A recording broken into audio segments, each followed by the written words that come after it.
Do it. Nerdrotic.com.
Greetings, ladies and gentlemen, and all genders. My name is Gary Beekler. I come to you from Nerdrotic.com, and it is time for the Nerdrotic Nooner.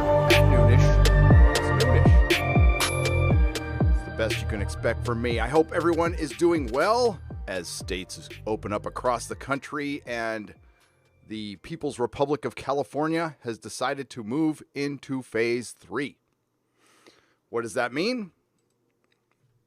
I have no friggin' idea, because my wife still can't go to work. So, I won't get into this too deeply, but as people roll in, my wife owns a salon, and here in California, salons are able to open, according to Chairman Newsom. But here in the lovely city of San Francisco, we still have no idea what's going on, because our follower mayor, London Breed, has to wait for other mayors to make their decisions before she can make hers.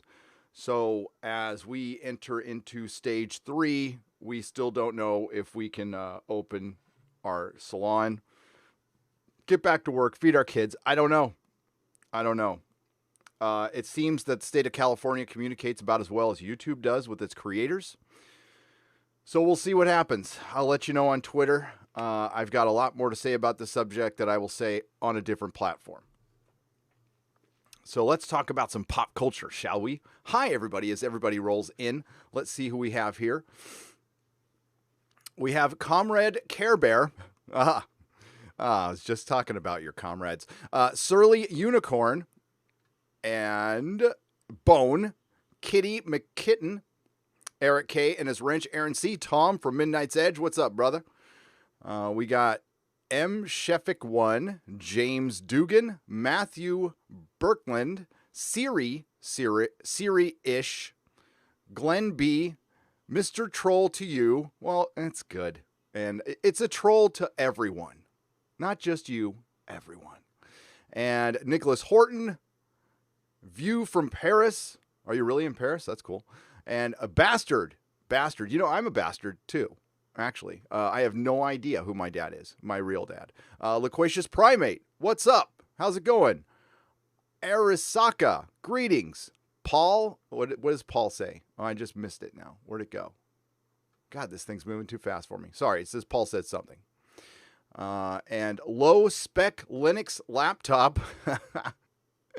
And Zach Grieg, welcome all. I don't know if any of y'all caught John Campea today. I caught a smidge because I don't watch. I watch it for RMB. So I basically just kind of tune out until RMB has something to say. And I checked out a couple of other anti-Snyder Cut people. just to get their gist. I honestly don't know what it is. I've been kind of questioning this all along. I have a feeling I know, but I don't know for sure. So I wanted to check some of this stuff out, and it's what I suspect. So, as the title says, the Shills hate the Snyder Cut. The Shills hate the Snyder Cut because the truth behind it is influence. Has nothing to do with Zack Snyder or a movie with Superman and Batman and Wonder Woman and a really horrific Flash. It's about influence, and it's about a paradigm shift here in entertainment. I won't call it journalism. That journalism does not exist anymore. It's opinions and partisan, and it's just, that's all it is. So it's all about politics. And so we'll discuss that a little bit. And we also are going to talk about some Lord of the Rings news that I have just learned. Now, I don't have some big insider on this. I just went to theonering.net, which is a pretty reliable source. Those guys have been covering Lord of the Rings for a couple decades.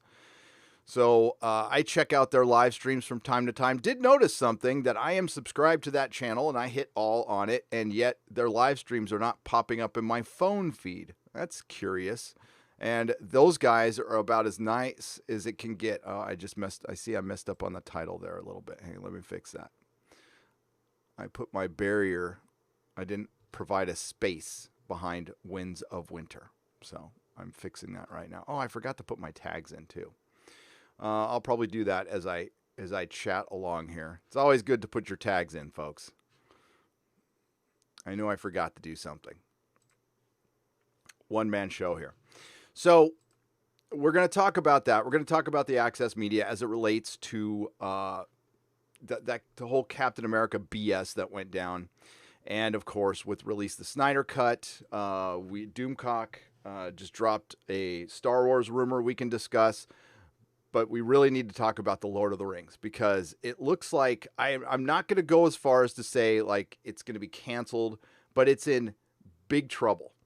It's got all the warning signs, all the red flags are being hoisted up. So hang on a second here, folks. Sorry about that. LOTR Prime. Let's say LOTR woke. Lord of the Rings. I'm just going to put a couple in here, not many. Winds of Winter, which we will be discussing that because we are inching closer to the date that George put out there, that he by Worldcon in New Zealand, he was going to have it in hand. If not, we got to put him on the White Island or something, which is in a lake there that's surrounded by sulfuric acid or something like that. And I think we should hold him to that. And we will discuss that too. Access Media. What other tag should I put in? Female-centric Lord of the Rings? Yeah, we could do that. Let's see. Little inside baseball here. And we'll say GRRM. Game of Thrones. And we'll do Naughty Dog. Because Naughty Dog self-DMCA'd. Oh my Lord, that is the funniest thing. But it also, I have a conspiracy theory behind that you guys probably already caught on to as well. So we'll say Captain America selfish. That's a good one to put in there. And yeah, that should do for now. Okay, thanks for suffering through that with me, folks. Okay, so we'll start with Lord of the Rings. God, I got something in my eye. I've got 3 dogs. I got dog hair everywhere in here. It's a good thing to have hardwood floors when you have 3 dogs. That's for sure. So Lord of the Rings. What I learned from Lord of the Rings. It's in the onering.net's live stream. I will link it when this goes over to Nerdrotic Live. I'll link that live stream in the description. If you're a Lord of the Rings fan, you probably already checked those guys out. They're really nice. They don't get involved in any culture war stuff. So I'm going to ask questions that they won't, and that's fine. That's not a judgment on them. They seem like very nice guys, and they do stuff like get the cast together for Lord of the Rings and The Hobbit, and they've done a lot of good for the Lord of the Rings fans. the Lord of the Rings fans are some of the best out there, and it has not it has not gotten involved in this culture war crap, and I hope it never does. I hope that never has to be the case. But what we've heard so far, now there's a lot of false reports out there for Lord of the Rings. So that's why I don't run with a lot of them. But the one that I think is absolutely accurate is that Shippey might not have been involved at some point, and now Tom Shippey is. And there's a couple other people that might, well, Prime insinuated that they were involved, but they're not. Now, I might do a video on this.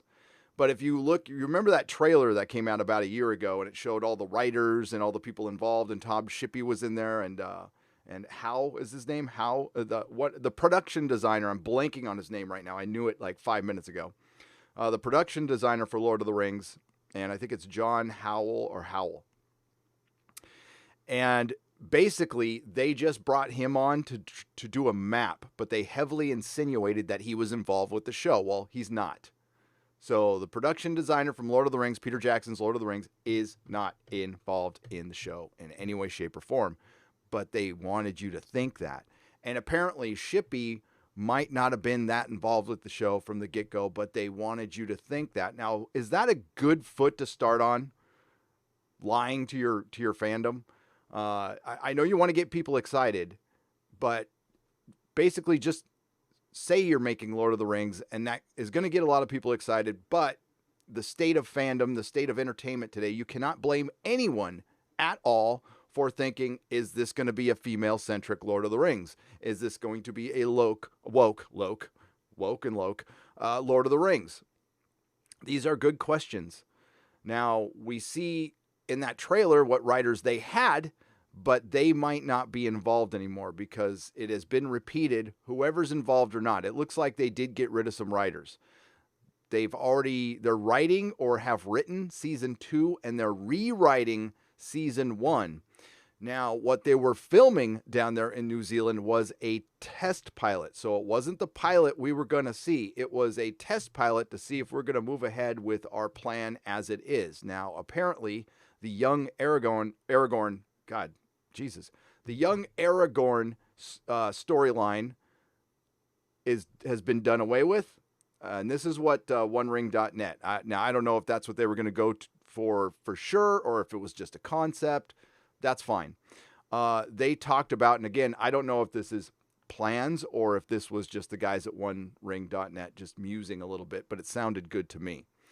So, of course, it's taking place in the Second Age. I don't think they're going to change that. Those guys don't think they're going to change it either. But that is thousands of years we're talking about, and there's a lot of things you can deal with. But it looks like the Lord of the Rings series is going to possibly be about Sauron.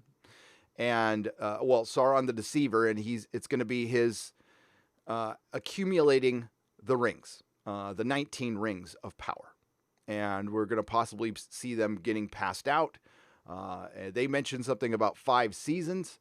I could see that. I could see them doing something remember what George Lucas wanted with his Star Wars series? He wanted 5 seasons. He wanted a network to commit to 5 seasons, and no network would.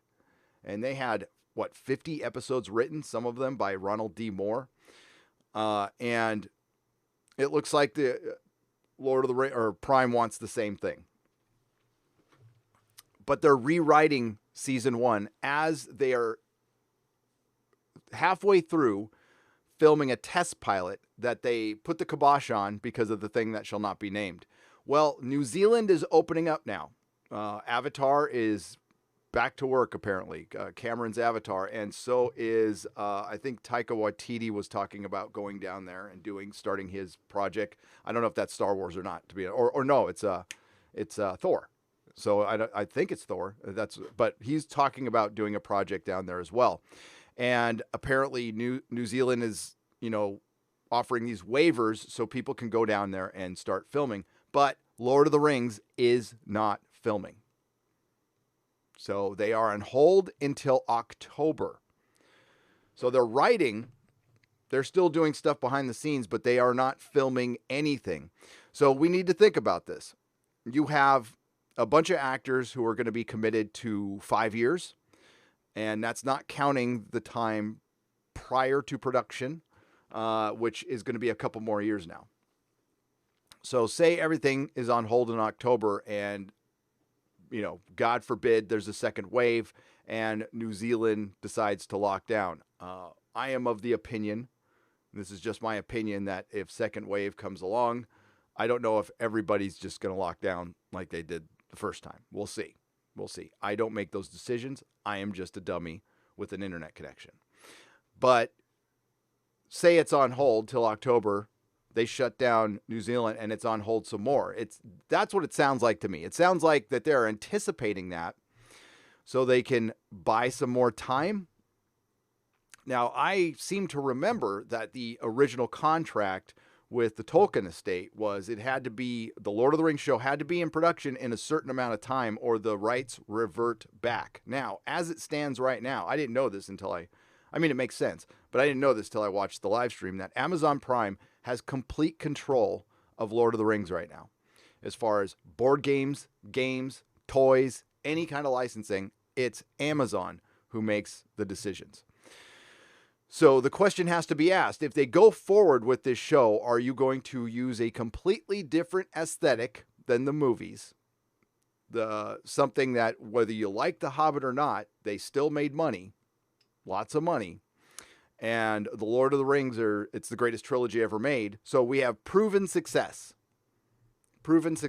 Or do you go away from that? Well, I would think you just go with a proven success. We've seen the bad side of that. We see with Star Trek Discovery, they have used the aesthetic from the JJ Star Trek, which was a failure, and it continues to be a failure, no matter what CBS says. So if you're going to do that, then you need to bring in people who worked on those films. And what the guy said in the live stream, I completely agree with. There is a ton of special features and documentaries, fan-made and professionally made, on The Lord of the Rings and The Hobbit that go deep dives into what worked and what didn't about both franchises. Okay, now, they brought up something that's interesting. Now, how many of you out there remember that Arwen was supposed to fight in Helm's Deep? Yeah, you didn't see that. Well, that was partially due, and this was backed up by the OneRing.net, because I think I was reading about it on their website, fan reaction. So this isn't a new thing.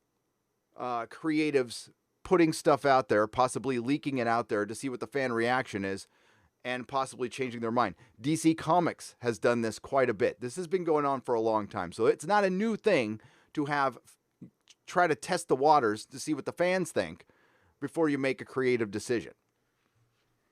So for those shills out there who think this is some brand new precedent, no, it's been used for quite some time. Why do you think there are so many leaks that are accurate? Some of those are done on purpose. Some of those are done on the executive level. So, and same thing happens in sports ball. Same thing happens in real life news. Okay, so I know there's a lot of people new in the access media, a lot of youngsters who think like the first time something has happened is actually the first time something has happened. It's not unlike new parents. Have you ever been around a set of new parents who just had a baby and they think theirs was the first baby in the world and everything their cute and adorable little baby did is just the greatest first time that's ever happened? Yeah. So it's the same thing with the access media and a lot of the youngsters and some of the old people who just have lived sheltered lives. But I think Lord of the Rings is in big trouble. And I think they're trying to buy time. Again, it is on hold until October. That's one thing we know. We know they've gone through some cast members. They're still casting people. And I'm guessing they're going to have to get a lot of, and this is a good idea. You're going to have to get a lot of up-and-comers, some unknown people. You're not going to get a lot of established actors, which is great. I think that works out better. They're a less pain in the ass, and you can get them to commit for 5 years. What they need to do is study everything online and find out what worked about Lord of the Rings. And I have watched all of the special features, and I go back and rewatch them all the time, and they are they are a case study in success. And one of the reasons Lord of the Rings worked is, well, Peter Jackson didn't want to put his messages in. He wanted to put Tolkien's messages in. That is the first thing. That is the first thing you have to go with. After that, tell a good story. They shot everything back to back and all at once, so all the movies had a similar tone, and it worked. It's not going to work with everybody. You got lightning in a bottle with Peter Jackson, but I think you go from there. They talked about compartmentalization, or what they called siloing. So this happens a lot, and this was, you want to know what one of the biggest problems with Disney Star Wars is? Siloing. They have different departments working separately without communicating with each other. Marvel does this too. This is kind of the Disney way. And I don't think that's a good, I don't think that's a good way to go. I think you should always have people communicating. But nope, that's how narcissistic, egomaniac directors stay in power. See, they want to be the source of information. So everything goes to them. That's not really a collaborative thing. And that doesn't work really well for especially for corporate properties that you don't own anyway. But you get egomaniacs like Rian Johnson, Jar Jar Abrams, compartmentalizing everybody so all the information flows through them, so you don't have any real collaboration, and that's why you get a mess like The Fall of Skywalker and The Last Jedi. We don't want this to happen to Lord of the Rings. Now, will the Lord of the Rings be woke? I don't know if it'll, as far as identity politics, there is a lot of opportunities to get political if they want to. And they talked about why J.R.R. Tolkien did not get political with his book. And it's simple as hell. Why? The answer is right in front of us. It's just as good now as it was in the 50s, in the 60s, because it doesn't have anything that makes it relevant to its time. It is a timeless story. And that's what it always should be. The minute you try to make something like Lord of the Rings relevant, it stops being Lord of the Rings. Same with Star Wars. And we've seen a case study in failure with Star Wars with Disney. So hopefully they get this thing turned around. I still have a lot of questions about this show, especially the showrunners with zero experience.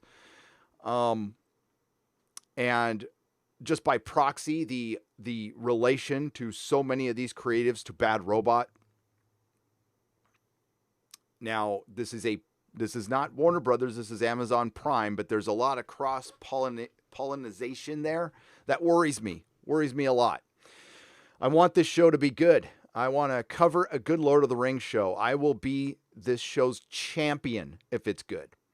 And I will be its harshest critic if it's bad. I will dedicate my entire channel if they make it female centric. That's my biggest concern. They're going to make major changes to the story when they don't need to. There's this false assumption for those who haven't read or just aren't fans of Lord of the Rings. I'm not saying, not judging, not looking down on anybody, but there is a false assumption that it's just this big sausage fest, this big doofus. It's not. It's not. So I would love to see just a good show, men and women working together, elves and dwarves, and I want it to look like Tolkien's story, not somebody's interpretation of Tolkien's story in 2020 or even worse with 2015 with that mentality.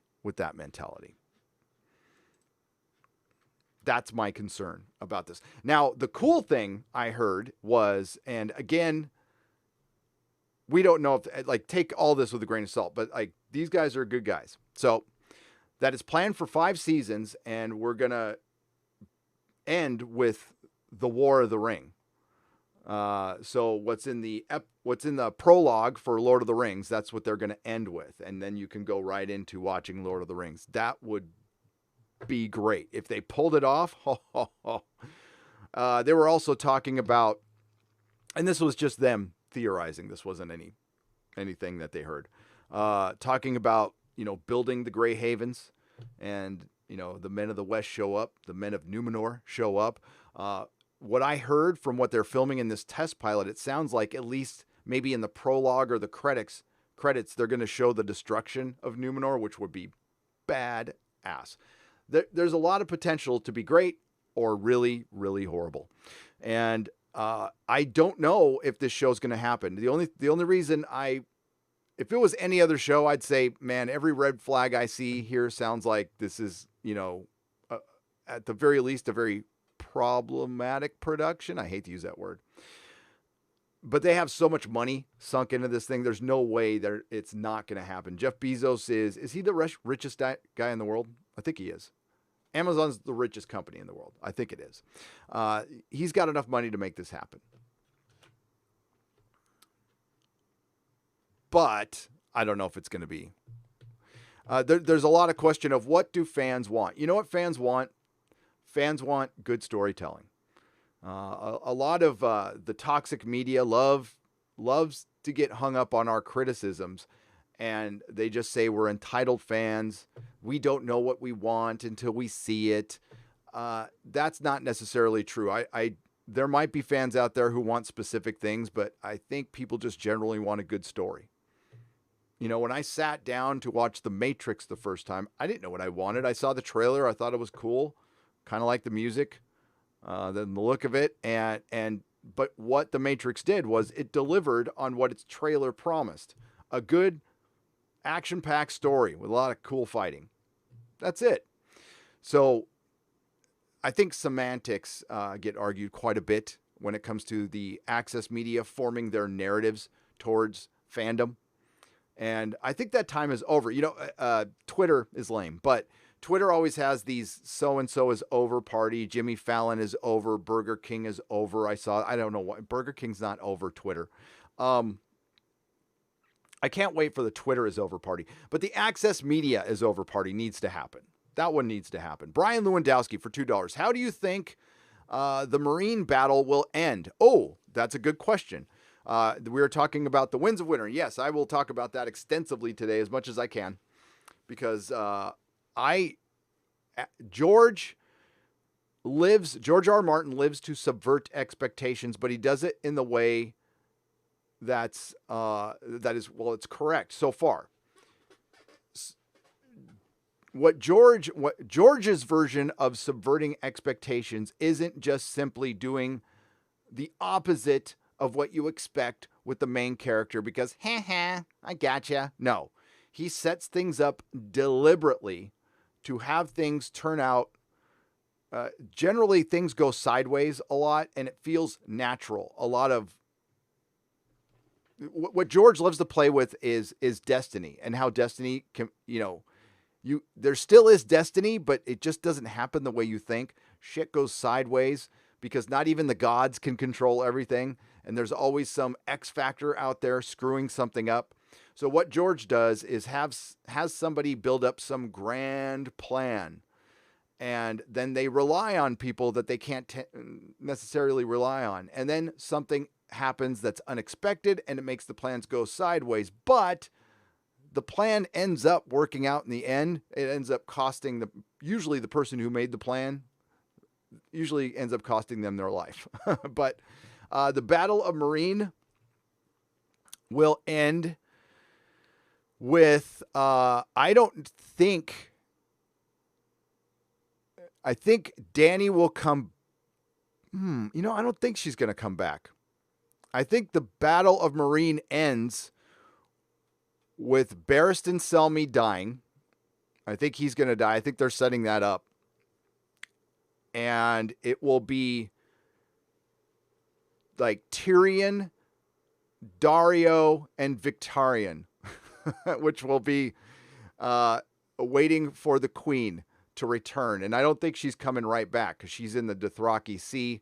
And if you guys, haven't read the book, I mean, it's been 10 years.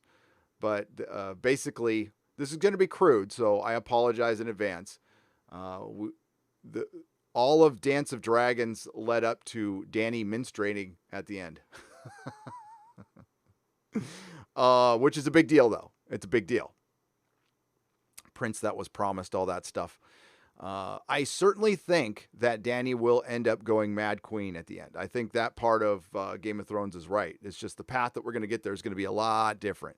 And it's going to heavily involve the Greyjoys. The Greyjoys are brilliant in the book and utterly terrible, other than Theon, and he even lost his way at the end. The Greyjoys are the most interesting family. It started out, we love the Starks, but I'm all about the Greyjoys now, especially Victarion and Euron.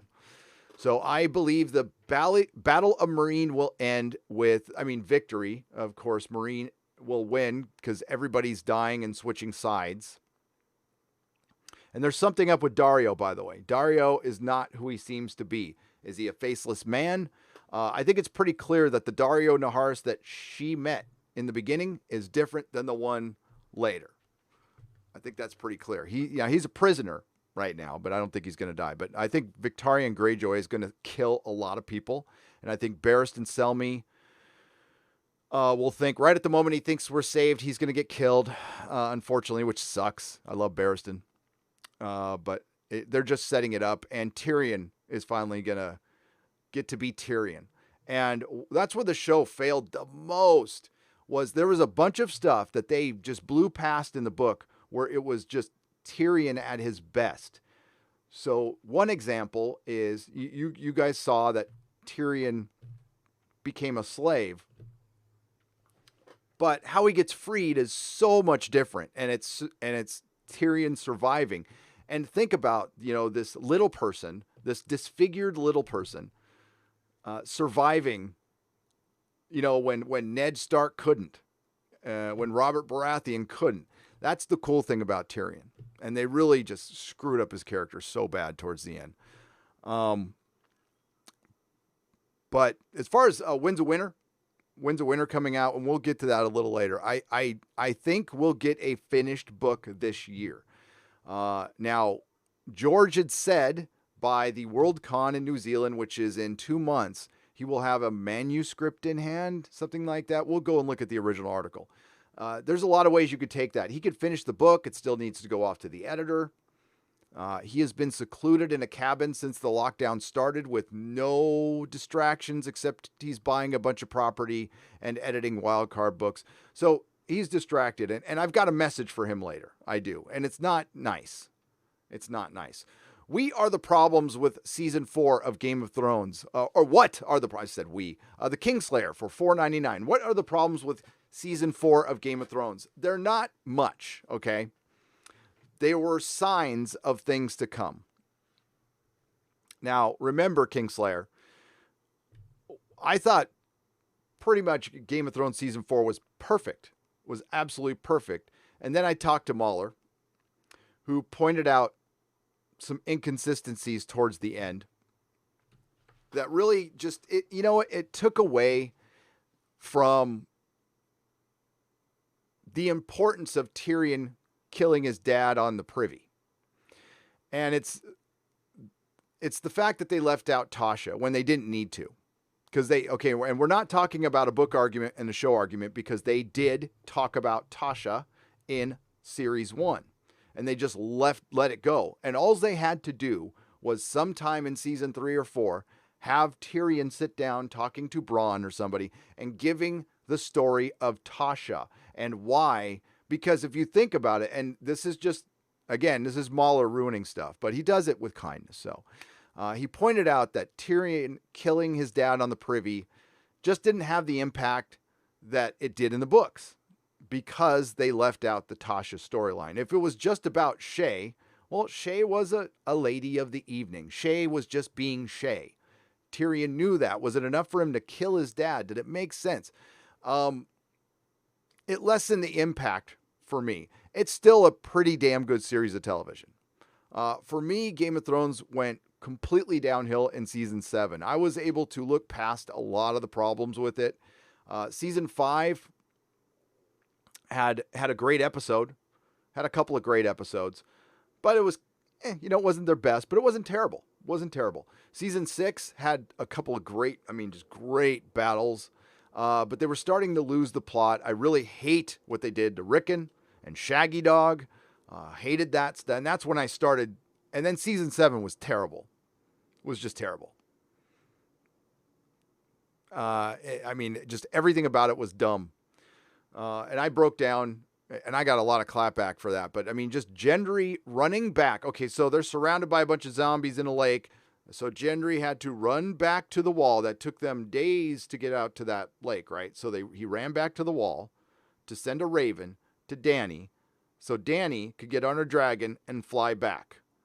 So they sat in the middle of the lake, surrounded by zombies for 5 or 6 days. For 5 or 6 days.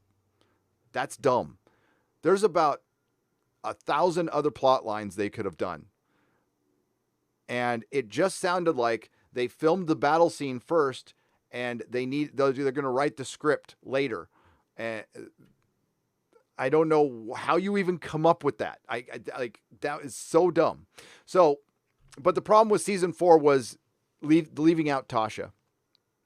I thought it was just a bad move, and I honestly had not even thought about it till Mauler brought it up. So, Mauler's good for that, but we love Mauler, by the way. Hail to Mauler.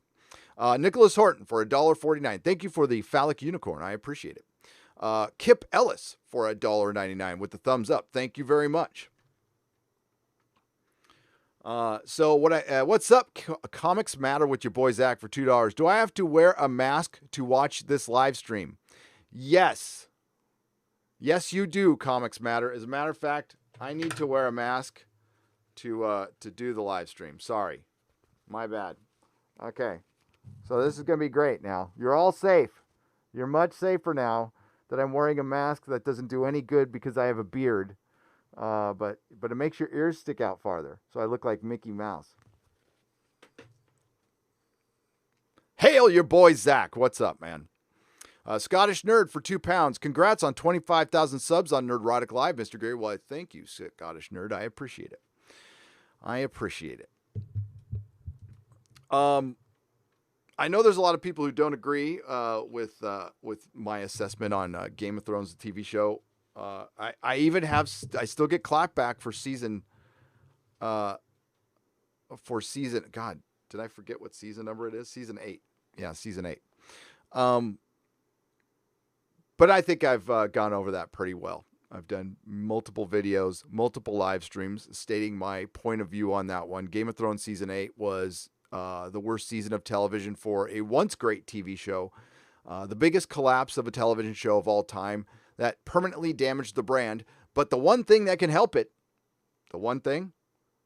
finish the book, George. If you finish the book, because a lot of us, even after the horrible season 7, I'm like, at least I'm going to get an ending that I'll somewhat like, because I don't think I'm going to get it from the books. And I didn't even get that. And neither did the fans. And the fans made that show. And part of the reason, I mean, there's good and bad with giving what you think the fans want. And I think Game of Thrones was very guilty of playing, even George mentioned this, listening to the marketing departments a little bit too much. And the marketing departments in Hollywood, and I don't know if what they use for marketing in comic books, are some of the dumbest people out there. I don't know if they're just getting these people from college with no life experience or whatever, but I mean, your boy Zach does videos on it every day on how dumb comics are, especially in current month. Hit that like button, guys, says Mick Wynn. Thank you very much for the £2. Yeah, hit the like button. That'd be nice.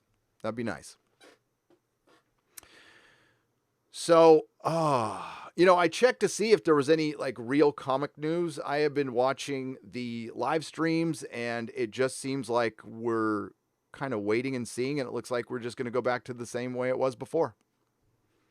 But Diamond has bubble wrap now. Diamond has bubble wrap. It took competition for that to happen. It took 2 decades for that to happen. So, congrats to Diamond.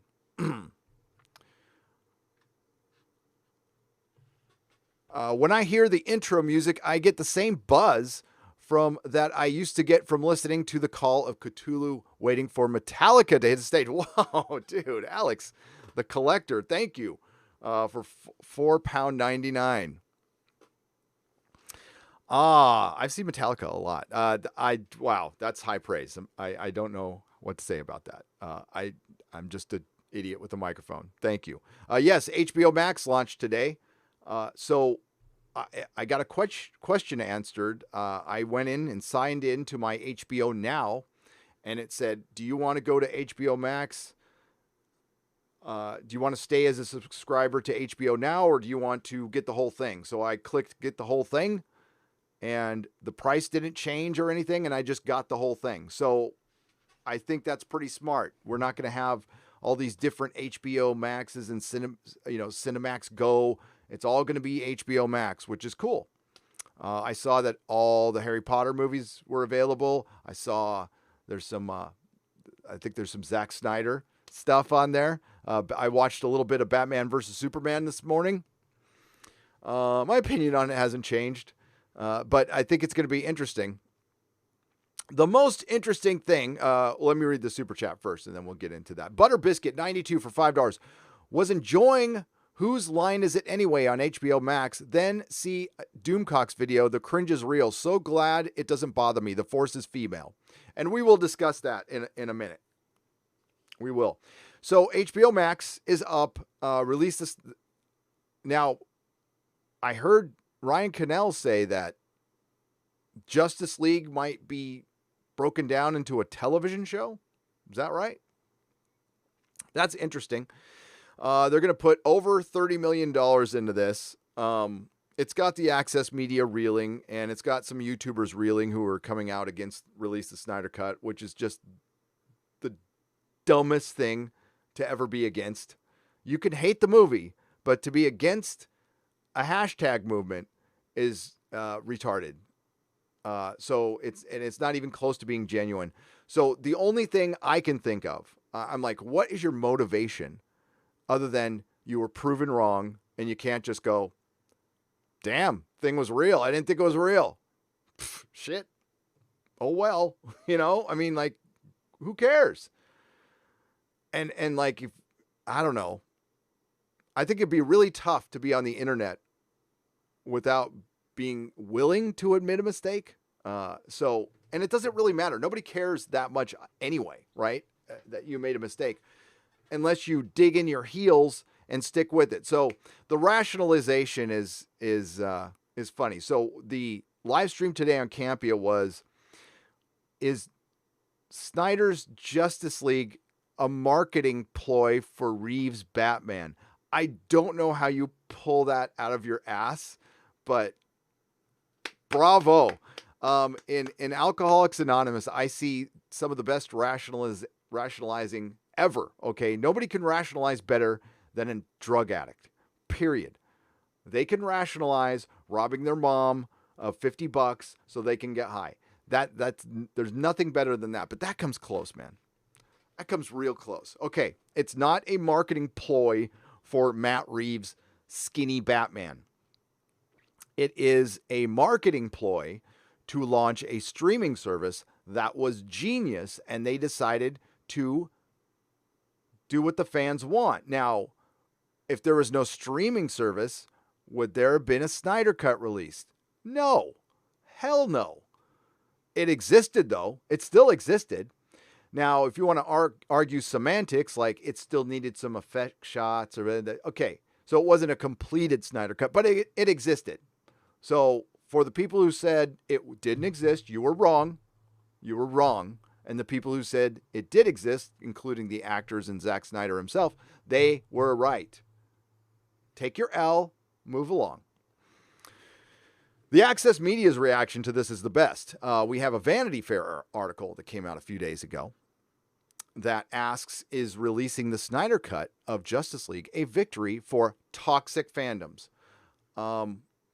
So Vanity Fair used to be this thing called a magazine. I don't know if you've heard of it or not, but magazines used to exist.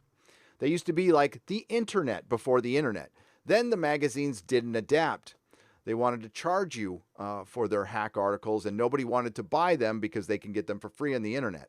So instead of just trying to full on go digital, they tried to stick with the magazine model a little bit too long. And now the once never great Vanity Fair has to resort to writing about toxic fans. And this is an argument that's been put to bed a long time ago, but I'll repeat it again. There is no such thing as a toxic fan.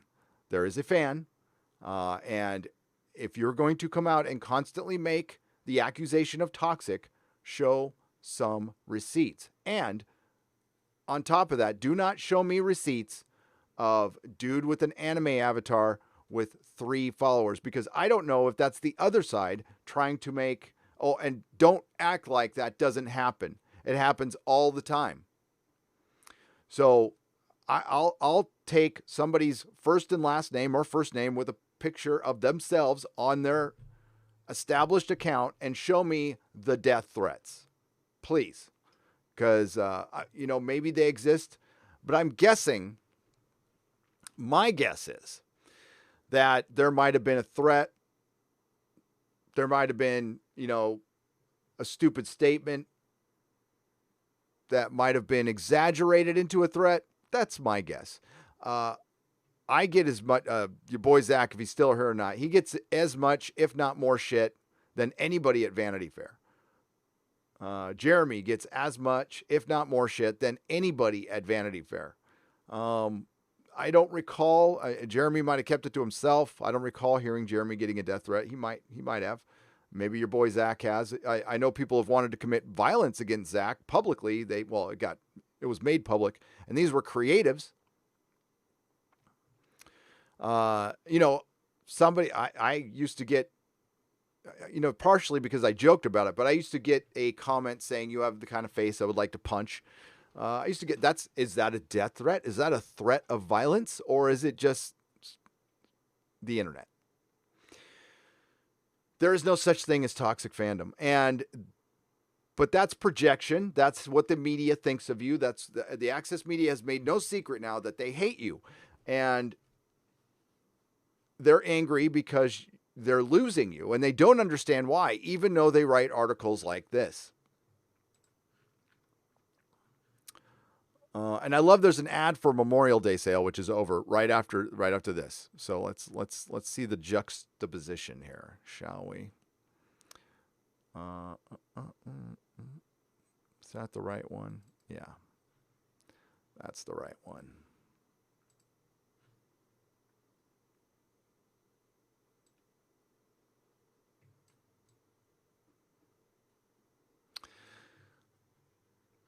Releasing the Snyder cut of Justice League, a victory for toxic fandom. And right below that, you can't see it, but it says Memorial Day sale. You toxic fans, come buy some stuff on Memorial Day, toxic fans. All right, back into, God, I hate it when they give us these histories. It's like, back in 2015, there was a director called Zack Snyder, and he was hired to do a movie called Batman vs. Superman, Dawn of Justice. I'm getting a phone call right now, and I'm ignoring it. Aisha Tyler, by the way, is funny. She hosted a couple things at Comic-Con. She's pretty funny. And actress Aisha Tyler was doing an all Comic-Con panel hosts do, hyping up the crowd. But the language I saw her use to introduce the director of the upcoming Batman vs. Superman Dawn of Justice has always struck me as unintentionally chilling. Chilling. Unintentionally chilling. Who wrote this? Joanna Robinson. So Aisha Tyler's introduction of Zack Snyder was chilling. I know somebody out there has some unnatural love for the person who is about to come out on the stage, but it can't be as deep, intense, and unnatural as mine. The crowd erupted into hysterical screams around me as director Zack Snyder bounded onto stage. So she wasn't just joking and being Aisha Tyler because that's what she does. No, there had to be something real to bolster your narrative. Okay, 5 years and at least one controversial film later, The Unnatural Love helped achieve what many considered impossible. Like Superman rising up from the grave in 2017's Justice League, the fabled Snyder Cut will emerge in 2021, the result of Warner Media finally acknowledging a long and occasionally toxic. So now they're occasionally toxic. Wow. It's like a roller coaster, this article. So the headline was toxic, but now you're occasionally toxic. Fan campaign that mixed good-intentioned fundraising with coordinated and vicious social media attacks on critics. Okay, link to 2. I mean, you just said plural. You said vicious. You can link. I'm seeing you can link right here. So link me to 2. Myself included. So, okay. Where are they? Has one company, in its desire to stir up attention around the launch of its streaming service, HBO Max, emboldened bad fan behavior? Or is it just the new, god damn it, new normal? I hate that. There is no new normal, folks. It's normal. Or it's not normal. Do not buy into the narrative of fandom ownership in our social media age. Okay, so she just said, or is this just the new normal of fandom ownership in our social media age? Well, I own a copy of Justice League. I do. It sucks, but I own a copy of it. No, it's not ownership. And again, that is one of the falsehoods that the Access Media puts out there. It's called investment. Investment. Time, money. So when a fan invests time and money and has supported your work before because what you did before really worked for them, that's the agreement that a fan, it's the fair exchange. You produce a property. I like it. I'm going to give you money for it. I might buy some of your toys. I might buy your soundtracks. And if you keep, putting out good entertainment, keeping it in the spirit of what that character is about, I will continue to support. When you stop doing that, you fill it full of agenda or just it's a shitty story, I'm going to say so. Is that toxic or is that honesty? Again, what kind of a friend do you want? Do you want the kind of friend who's going to tell you that there's a booger hanging off your nose, or do you want the kind of friend who's going to let you walk around all day with a booger hanging off your nose? The Snyder Cut. If you've been fortunate enough to dodge this particular geek controversy, is the name fan gave the cut of Justice League. Yeah, we know. I don't care. Joss Whedon, Jeff Johns got a lot of shit. That's partially due to him getting blamed by somebody at Warner Brothers directly. I don't know if it's true or not. And then it says, watch Justice League. That's great. Words, motivations, and flavors of fandom matter here. The community surrounding the resurrection of the Justice League is particularly potent group of rock-solid DC comic book devotees. There's also an undeniable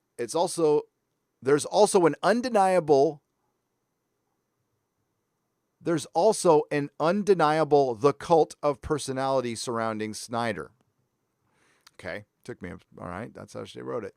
Long before he took up the official mantle of shepherd of the post-Chris Nolan DC film era, Snyder already had rabid following, thanks to applying a saturated video game aesthetic to geek-friendly Warner Brothers. All right, so a cult of personality surrounding Zack Snyder. He has his fans. Sure. Okay. Not all of his movies are great. I worked on the Blu-ray for Sucker Punch. I hate that movie with a purple passion. I hate that movie. But that's because I worked on it and I had to watch the end 150 times in a 48-hour period. Long before he took up the unofficial mantle as shepherd. Yeah, I think it's more about, I think you could say there's a little bit of we love the backup quarterback going on here. For sure. But that's fandom. That's just fandom. If you ensnared any of those Comic-Con attendees screaming for Snyder with Wonder Woman's lasso of truth, most would have been unable to tell you who was running either DC Entertainment or even Warner Brothers Studios at the time. It was Jeff Johns and Kevin Tushahari, respectively, neither of whom work there anymore. All right. How is that important to the release the Snyder Cut argument? Are you saying, oh, these fans don't even know what they're talking about? Well, Joanna, let me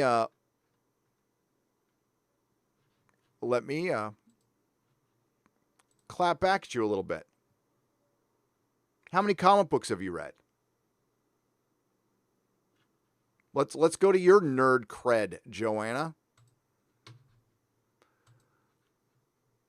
Are you calling out DC fans or Snyder fans as not being knowledgeable? They're just dumb fans who don't know what they want. They're just following their cult of personality leader, Zack Snyder. Is that what you're insinuating, Joanna? I guarantee you, the majority of the people in that hall surrounding you at Comic-Con know more about DC than you ever will. Don't make false assumptions. I'll make one, but I've been to Comic-Con probably more than you have, Joanna. I've been over 35 times. Just saying. Shut up, biatch.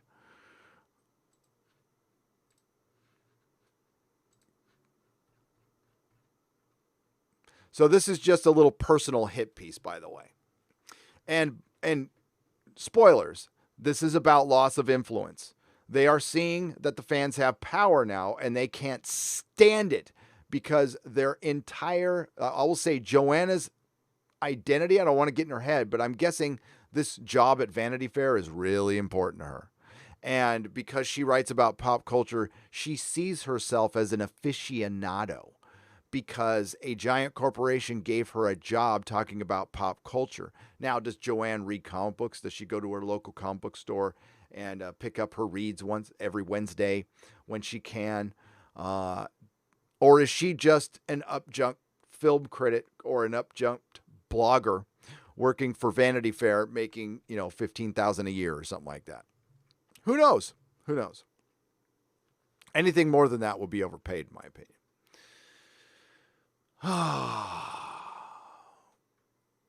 Or are you a Disney shill, Joanna?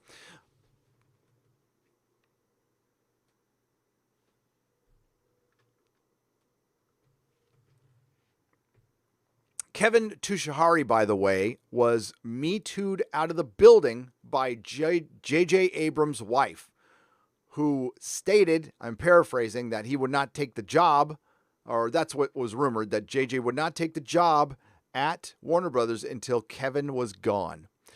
Jeff Johns was demoted. Yes, he does not work there anymore.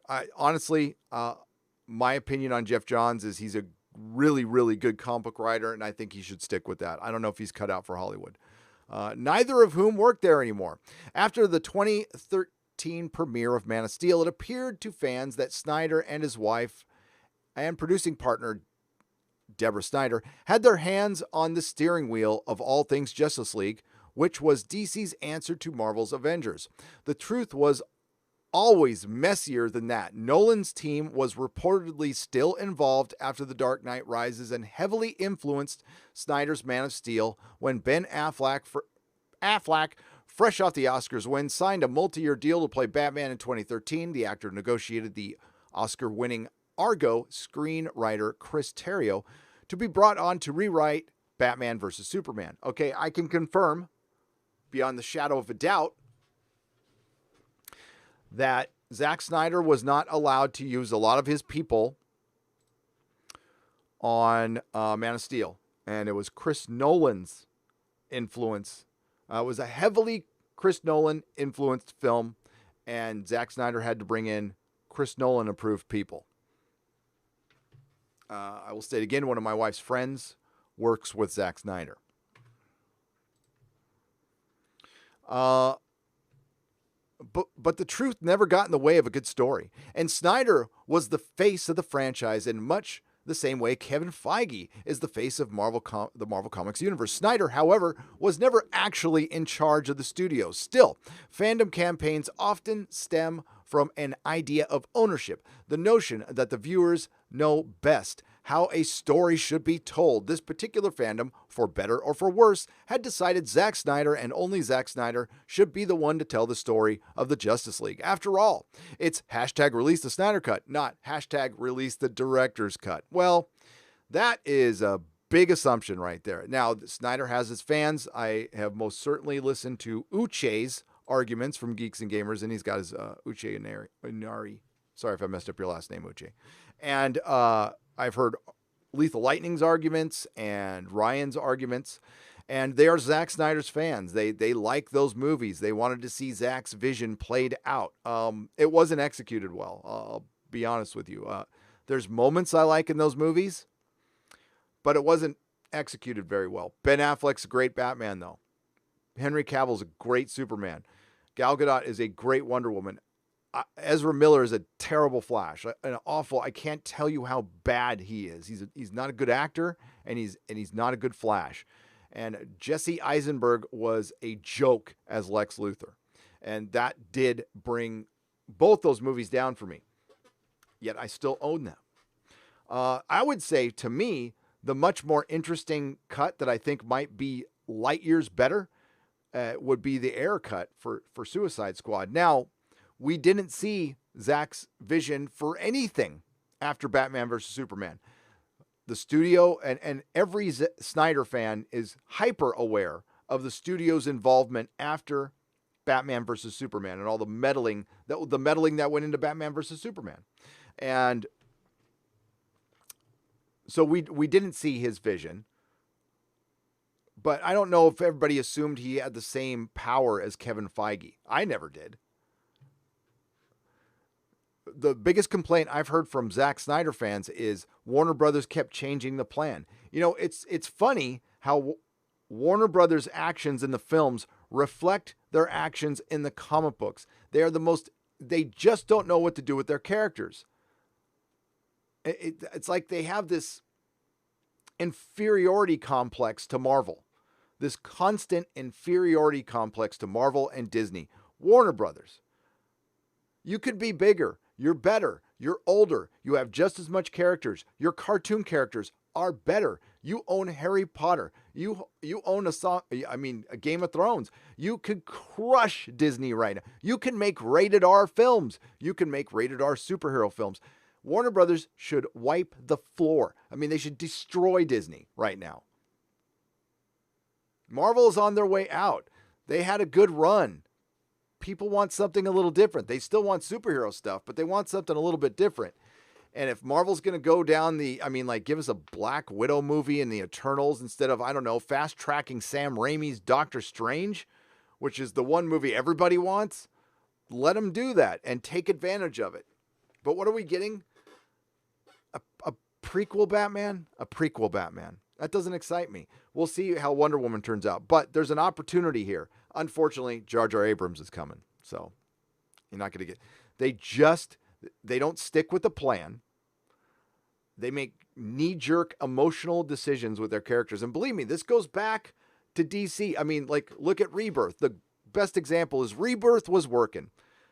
Dan Jurgens was working on Superman. What do? You bring in Bendis. Why? Because he was at Marvel? Did DC not pay attention to his sales at Marvel prior to his arrival at DC? It's not like he was a hot property. But I bet you Dan Didio's thought was, well, it was the same with Kirby back in the 70s, so we might... It's just fucking crazy. Warner Brothers has never known... This is the same company that said, we don't know what to do with Superman right now. But things are changing. Supergirl canceled. Looks like Henry Cavill's going to make his way back. Just please don't have Joss Whedon direct the film. But so I don't know. This is the same company that made The Joker, but they made Birds of Prey. They give us the CW. They're not solely responsible for it, but those are their characters.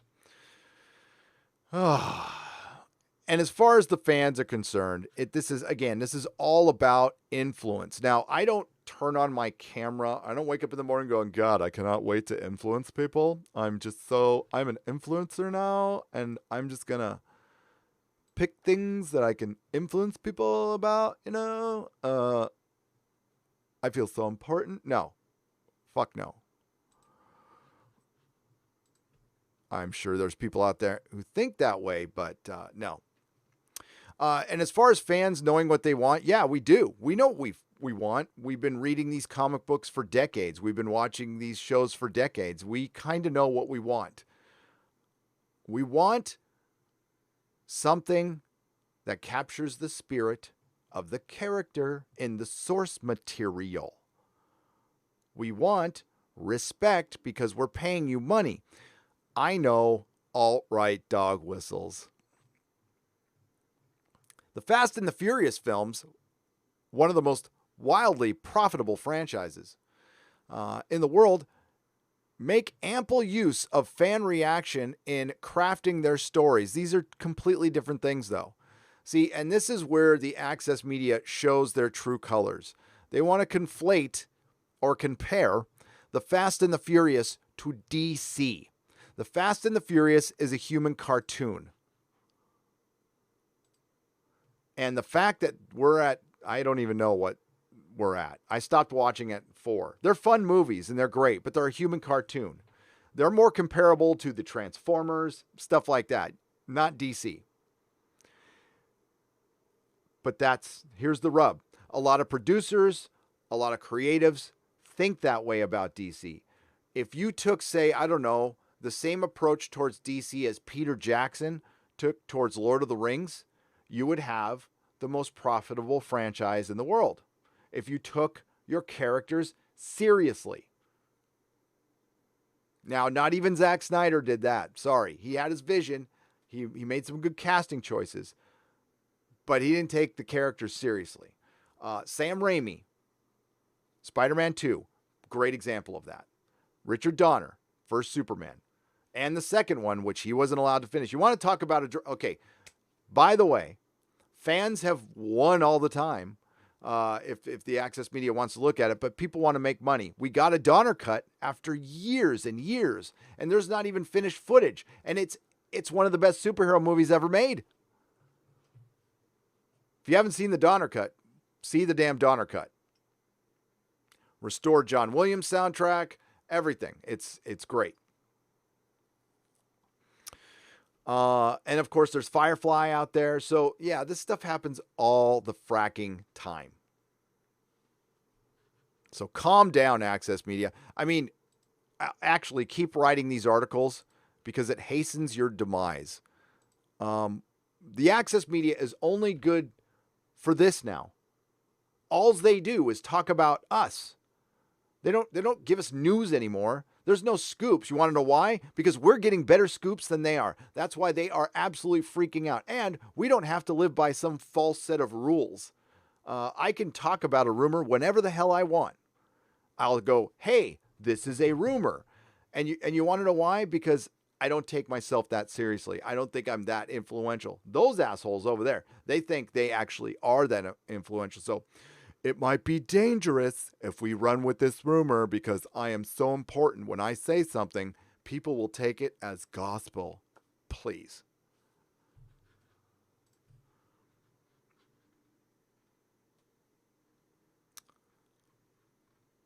My God, this is a long-winded article. I really don't want to go over the whole thing. Best thing to do with articles like this is you go to the first paragraph and you go to the last.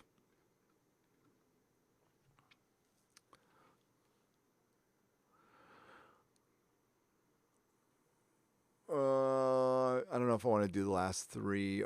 Despite the good they have done raising money for a worthy cause, it's hard to ignore the toxic side of this fandom, which has targeted and harassed critics. That's the second time she actually brings it up again. So it's 3 times where she brings up where they have targeted and harassed critics who have dared even tweet criticisms about Snyder's work. No, you were saying the Snyder Cut didn't exist. You're not being honest. I'm sure you have criticized that too, and I'm sure you've gotten clapback. I have too. You know what it's called? The internet. I have been told to kill myself on countless occasions by Twitter accounts with either Superman or Batman logos when fandom becomes identity every negative review seems like a personal attack. Or just to flip that around, when access media becomes identity, every negative comment seems like a personal attack. Is that accurate? You think that's an accurate statement, folks? Projection.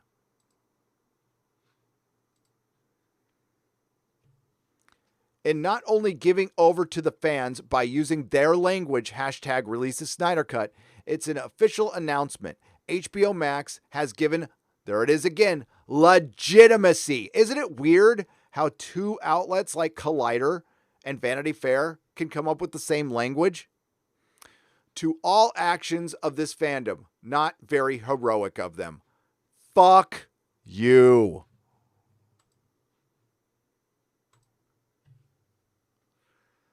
You've always been legitimate. You will always be legitimate. What the access media does every time they write an article like this, a YouTuber gets his wings and they make themselves less and less legitimate, because that was clearly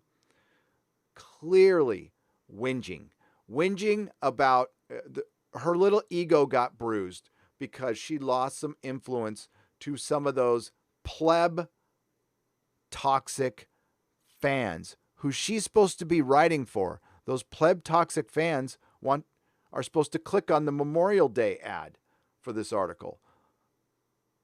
So do not let Vanity Fair get away with this stuff. They sign off on this stuff by hiring a person. An editor looked at that article and said it was okay to put out. So you blame Vanity Fair. So what you do is, would you shop anywhere that Vanity Fair wants you to shop because they hate you?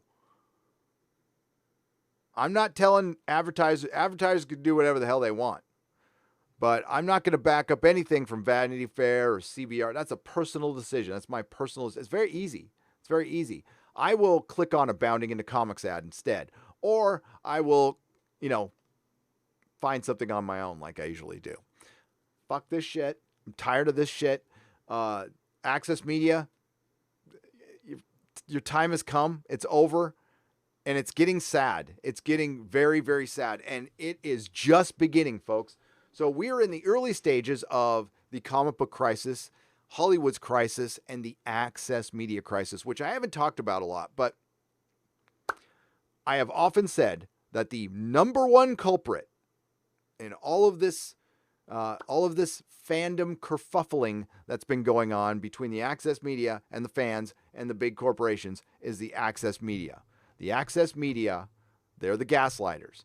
They're the ones who cause all the problems. They're the ones who have created the void that created YouTube. So I am grateful for that.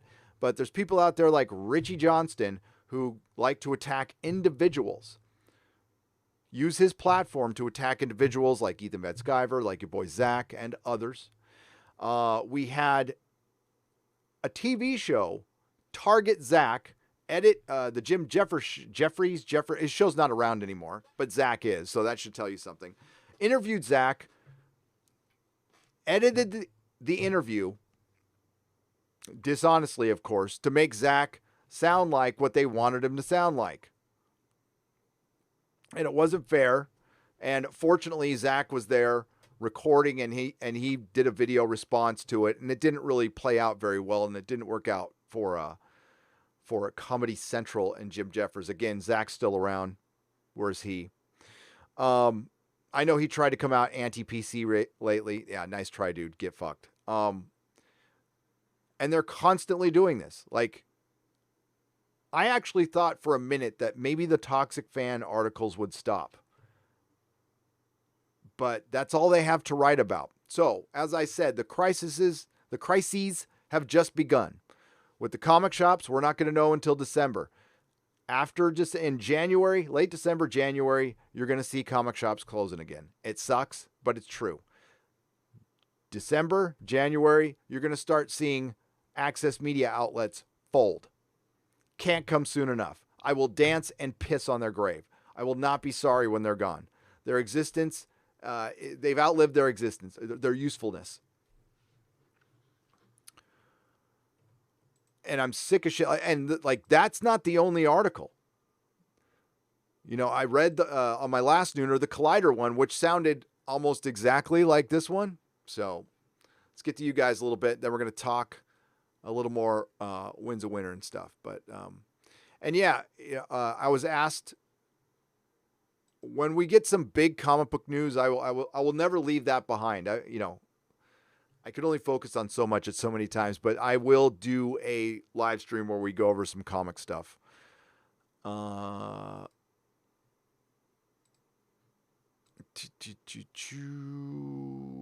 But yes,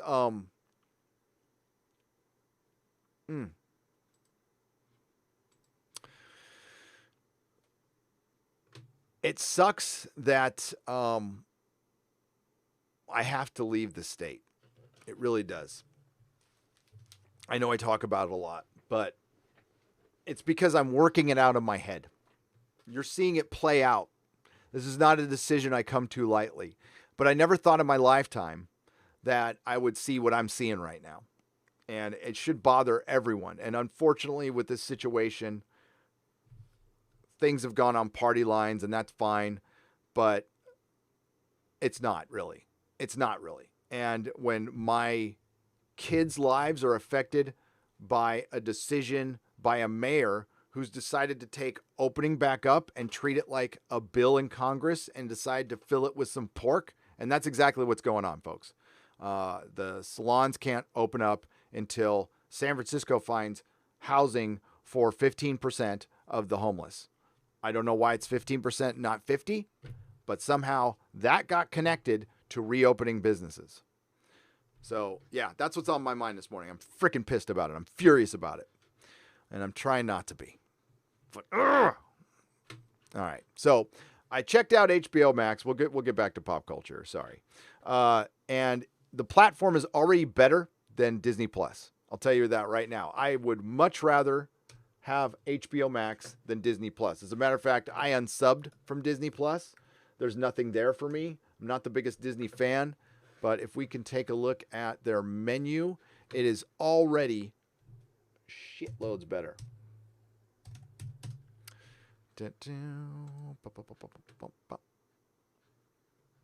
They offer a free trial, 7 days. Then it's $14.99 a month.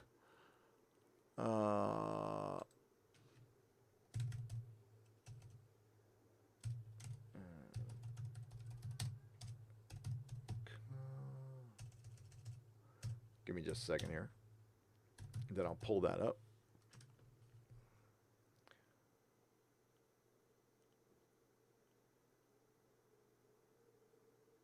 LOTR.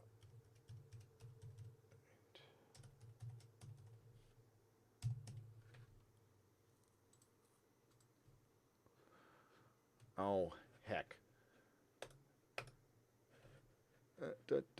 Give me just a second, because I just completely forgot what my login was. I'm on two different computers, so which is it?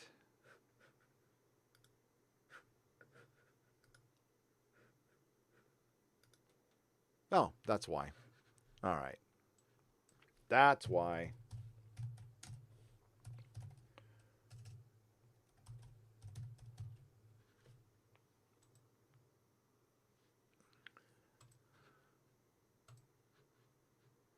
Ugh, Friends. Yeah, not the biggest fan of Friends, but now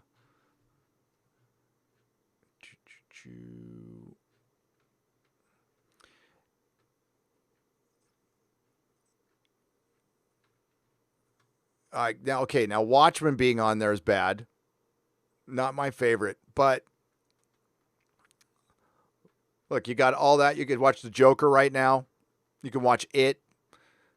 Their catalog is already a gazillion times better in DC, and you can watch rated R material. There's boobs on HBO Max. That automatically makes it better than Disney. Boobs. I'm wondering. Oh, I won't search it on. Those we'll just say those adult shows that were on HBO. I wonder if those are on HBO Max. Let me take a look. I won't show that online though. So let's go. Yeah, we'll do that one. Nope. They're not on HBO Max. I wonder if that's on HBO only. We'll see. Steve O for $14.99. Hail, Gary. Some cheddar for the coffee fund. Would you consider your move, or when you consider your move, may I submit Arizona for your consideration? 70-degree winters, 110-degree summers, which I don't mind, but Mrs. Nerdrotic does. But the home prices are very reasonable. Home prices being reasonable is where I'm all about. I am tired of paying way too much for this. I'm grateful, but it's ridiculous how much I pay for stuff here. I'm really leaning towards Texas right now. Texas. But Arizona's cool. I love Flagstaff. Big fan of Flagstaff. And I will be in Arizona very, very soon, like within the next couple of weeks. Anders for 20 Swedish krona. Hi, are you going to see the SpaceX launch? I was watching the test stuff they were doing, but I think it's, I don't know. I'm probably not. But I was watching a little bit of the test stuff this morning. John Matrix for $10. Thanks for entertaining me, Gary, while I work from home. All hail the fandom menace. What are your thoughts on Jimmy Fallon apologizing for his SNL skit from 2000 to please the SJWs? Never apologize. Never, ever apologize. I probably don't have a very good take on this. You shouldn't apologize. If you don't, for one, that was 20 years ago. 20 years ago. Everybody knew he did it. I knew he did it. And that's the internet. They go and look for shit that you did before, and they don't think about it in your time, and then you need to be judged. So, okay, I committed a felony 25 years ago. 2 of them, as a matter of fact. Are you going to go back and start retrying me for that stuff? I'm a different person. Jimmy's a different person. It was part of it. But I will tell you this right now. We will know we have truly evolved as a society when we can make jokes like that again. And it's okay, because that means we are healthy as a society. It's not funny right now to a group of people, and it's not for me to judge them for it, because I don't know what it's like to walk an inch in their shoes, so I wouldn't pretend to do so. But when they're okay with it, then society will be okay with it. And there's going to have to be a time when we're okay with joking about ourselves. It's a different thing. That's why it was, the best example of it was in Star Trek again, when Lincoln calls Uhura that word, I won't even say, and she just kind of laughs it off. She doesn't even know what it is. All right. When we get there, then we're moving on as a society. We're a long way from that. I understand that. But Jimmy shouldn't have to apologize for things he did 20 years ago, because people already knew what happened. It's stupid. But you know what? I guess nobody can make any mistakes. Well, it's certain mistakes, by the way. There's certain mistakes you can make all day long in Hollywood. Ask Woody Allen. Woody Allen can get away with a lot of crap. He's got people to defend him to this very day. Need I remind you, Woody Allen married his stepdaughter, or is in a relationship. I don't know if they officially got married. Totally okay in Hollywood. Gary Walker, and like, there's worse. I know. I just don't want to discuss it. Gary Walker for £5. The Captain America piece was downright disrespectful, not just to Cap, but to all who have fallen for the freedom we take for granted. That's what that whole piece was about. And it wasn't even the worst piece written on that day. But the whole piece was about wanting to go sign up for your country, wanting to go fight a war, is selfish. So Zach, when your boy Zach, who's a veteran, when he signed up, it was completely selfish. So it is to people like Caleb, who wrote that article, and people like Joanne, who have no concept of selflessness. They don't even know what the word means. They'll say it, they'll read the definition, but they don't know what it means. Just like when you hear Alex Kurtzman say empathy. I'm sure he heard his therapy his therapists say that to him. It's like, you need to practice more empathy. And he goes, huh. And he looks it up and he goes, okay, understanding of others. I still don't know what that means. There's some people who just don't understand what that means. They can't internalize it. Because they're sociopaths. I don't know. But to write an article like that, I can't even get my head around that mindset. So it wasn't about Captain America at all. It was some male feminist trying to take his clever shots at the patriarchy and misogyny and masculinity, which is considered toxic masculinity now, and veterans on Memorial Day, which he has every right to do. And a lot of those veterans died so he could write that shitty article. We can't forget that. It doesn't mean we let them get away with it. Now, who was it? Somebody put a comment on my Twitter post, and he wasn't wrong at all. He said, hey, this is just some insecure, I'm paraphrasing, this is just some insecure shithead. We should just ignore these people. Absolutely. By all means, ignore them. Once in a while, it's good to pluck one piece of low-hanging fruit to expose it so we can ignore all the rest. And I ignore a lot. I usually don't cover stuff, but that one pissed me off. So, and I covered it. I was on the live stream and I came across the article on Twitter just in mid live stream, and I started reading it and losing my freaking mind. So that's why I was able to process it better for the video. Thank you, Gary Walker. And thanks to everyone for their service. I am not, that's the best way. Nobody's pro-war. I am not like, yay, war. My personal opinion of war is if we're directly attacked or invaded, yes. Other than that, not a big fan of police actions or stuff like that. Just not. That being said, I respect anybody who signs up, because when you do that, especially when you go and, and I don't know much about the military, but what stuff like Zach does, he signs up knowing he could die. Like, that is a distinct possibility. If I get called into active duty and I go into combat, I could die. And I still want to do this. Thank you to all those people like that, because they allow us to bitch about shit on the internet. Which in the grand scheme of things, it's not very important. But yeah. Felipe Campos for 10 rubles? So, Brazilian. So we'll just say Brazilian dollars. Hey, Gary. Hail from Brazil. Hope you are doing good. I am. Thank you very much. As a fellow fantasy book lover, I feel the need to share one of the best fantasy books I've ever read. It was The Way of the Kings by Brandon and S. Anderson or Sanderson. I will check it out. Thank you, Felipe. I get the best suggestions. It's great. It is great. Just jumped on me.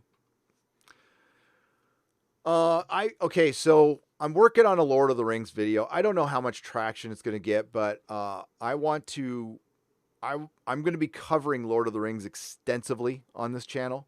So I want to kind of I would see this video as marking my territory, but I'm not trying to be like the aficionado, because I'm not.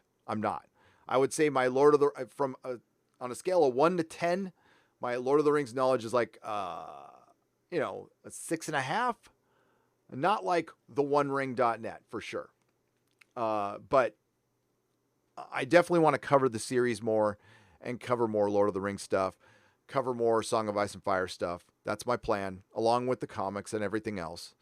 But sometimes you got to just kind of, you got to teach the algorithm. Like, I want to be part of this. I want to be part of the Lord of the Rings conversation here on YouTube. So sometimes you just got to make videos and stick with them no matter how well they do.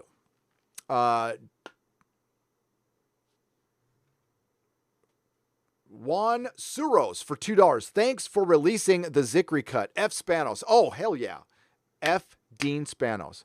Dean Spanos is the owner of the Los Angeles Chargers. I was a lifelong Chargers fan, and Dean Spanos ripped the heart out of San Diego. He is now the most hated man in San Diego. I don't use the word hate very often when it comes to people. I hate Dean Spanos.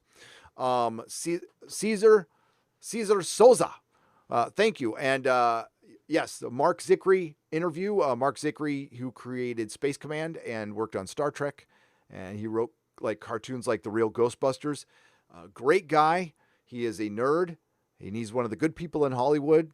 And he has and he doesn't hold back on his opinions. I did an interview with him a few months back, and I lost the video. I was able to extract the audio only, and that was with the help of somebody.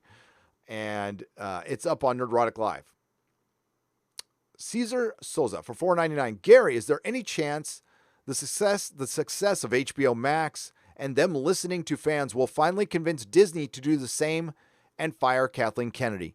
There is a 0% chance that's going to happen. Disney and Warner Brothers, they are direct competitors. They hate each other. So that's why you will not see a Marvel and DC crossover in the comics. That will never happen. I actually agree that if they did that, that would be a brilliant thing to do with comic shops. But that won't happen. No, Bob Iger will only do what Bob Iger wants to do, and he has no power over her. For whatever reason, maybe it's connected to George Lucas.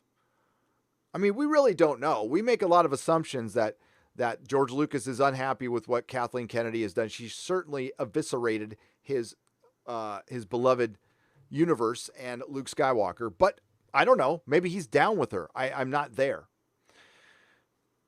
There's definitely a division there. It's obvious. It's spilling out into the access media, but she will leave when she's good and damn ready. I don't think AT&T right now is light years ahead of Disney as far as communicating with their customers and treating them with respect, just with what's gone down in the last week. Will it remain that way?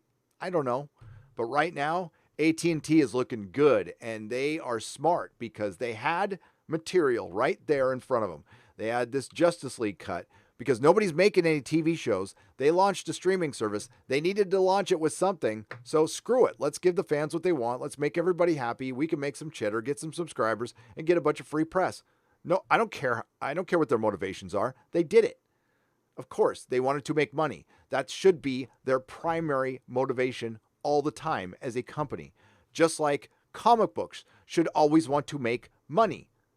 Make good art, have a good story, have that in mind, but it's not with sobriety.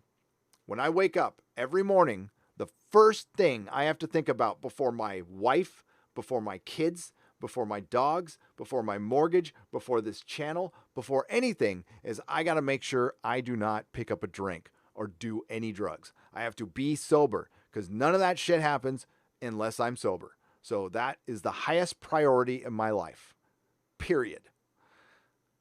The highest priority to a company should be to make money. That being comic books, entertainment, that's your highest priority. You have investors you have to satisfy, plus you want to be around another day.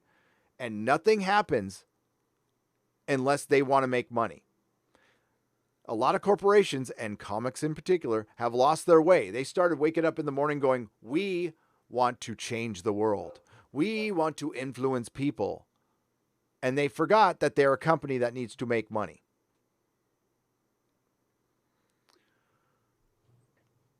So maybe AT&T is reminding Warner Brothers now. That's why we saw DC Comics continuing to work through the beer bug, because their head's on the chopping block. They are feeling very motivated right now. That's why they're getting rid of 5G. And now I'm interested to see what DC Comics does. Maybe DC Comics turns it around. Maybe when I open my shop, I just sell DC Comics and I don't sell Marvel Comics. This is something I considered a long time ago at my shop.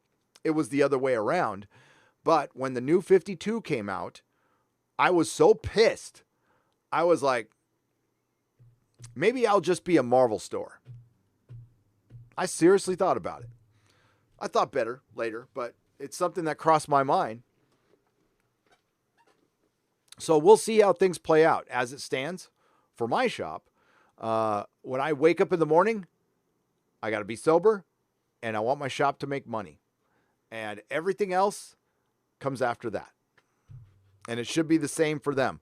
Disney right now wants to change the world, make it a better place. They want to influence people through Star Wars.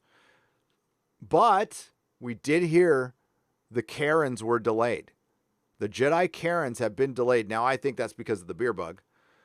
But, I mean, do you see any difference between Avar from the Let's Get High Republic and Snowflake and Safe Space? I don't. I see them as the same thing. They're a fucking joke. Thassio for $1.99. Not watching the NASA launch? No. I am not watching the NASA launch. I'll watch it later. I have to report on pop culture news. It is my calling, and I have to talk about Lord of the Rings and comic books. Thank you, though, Thassio. I will watch it on the replay. Hopefully nothing happens. Hopefully it's a very smooth launch. I find it fascinating the past, future, and alternate universe have the same politics as we do, says 13th Warrior for $5. Yes, wasn't it fascinating in Westworld that they had all the same politics and technology that we did 60 years in the future? Huh.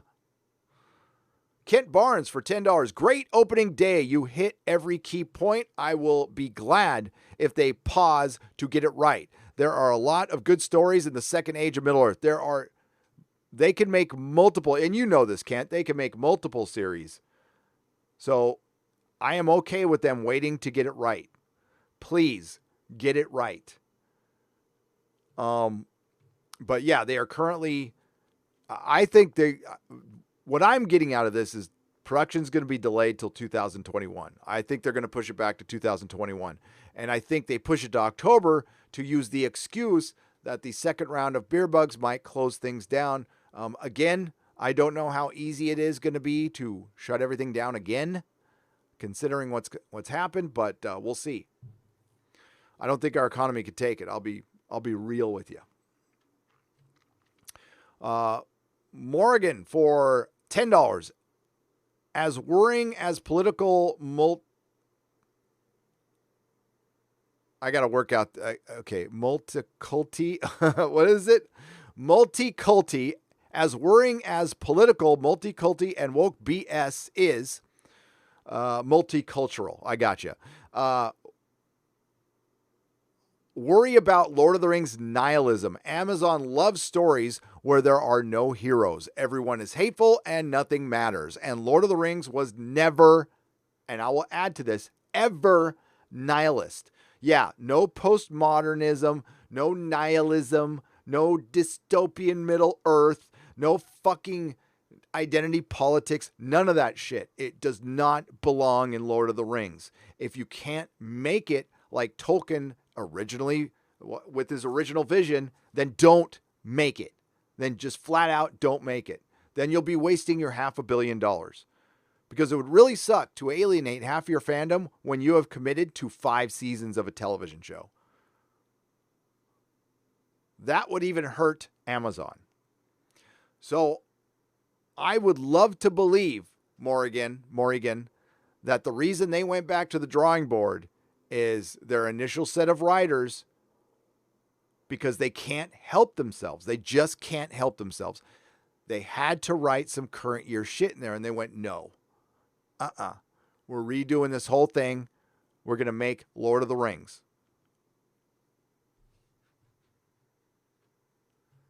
T.O. Talks TV for $5. Hail, Gary. I fear one day we will wake up, check GRR's Not a Blog for WoW News, and read, we regret to inform you all that George has passed away. A lot of people, you're not supposed to bring that up, but I will.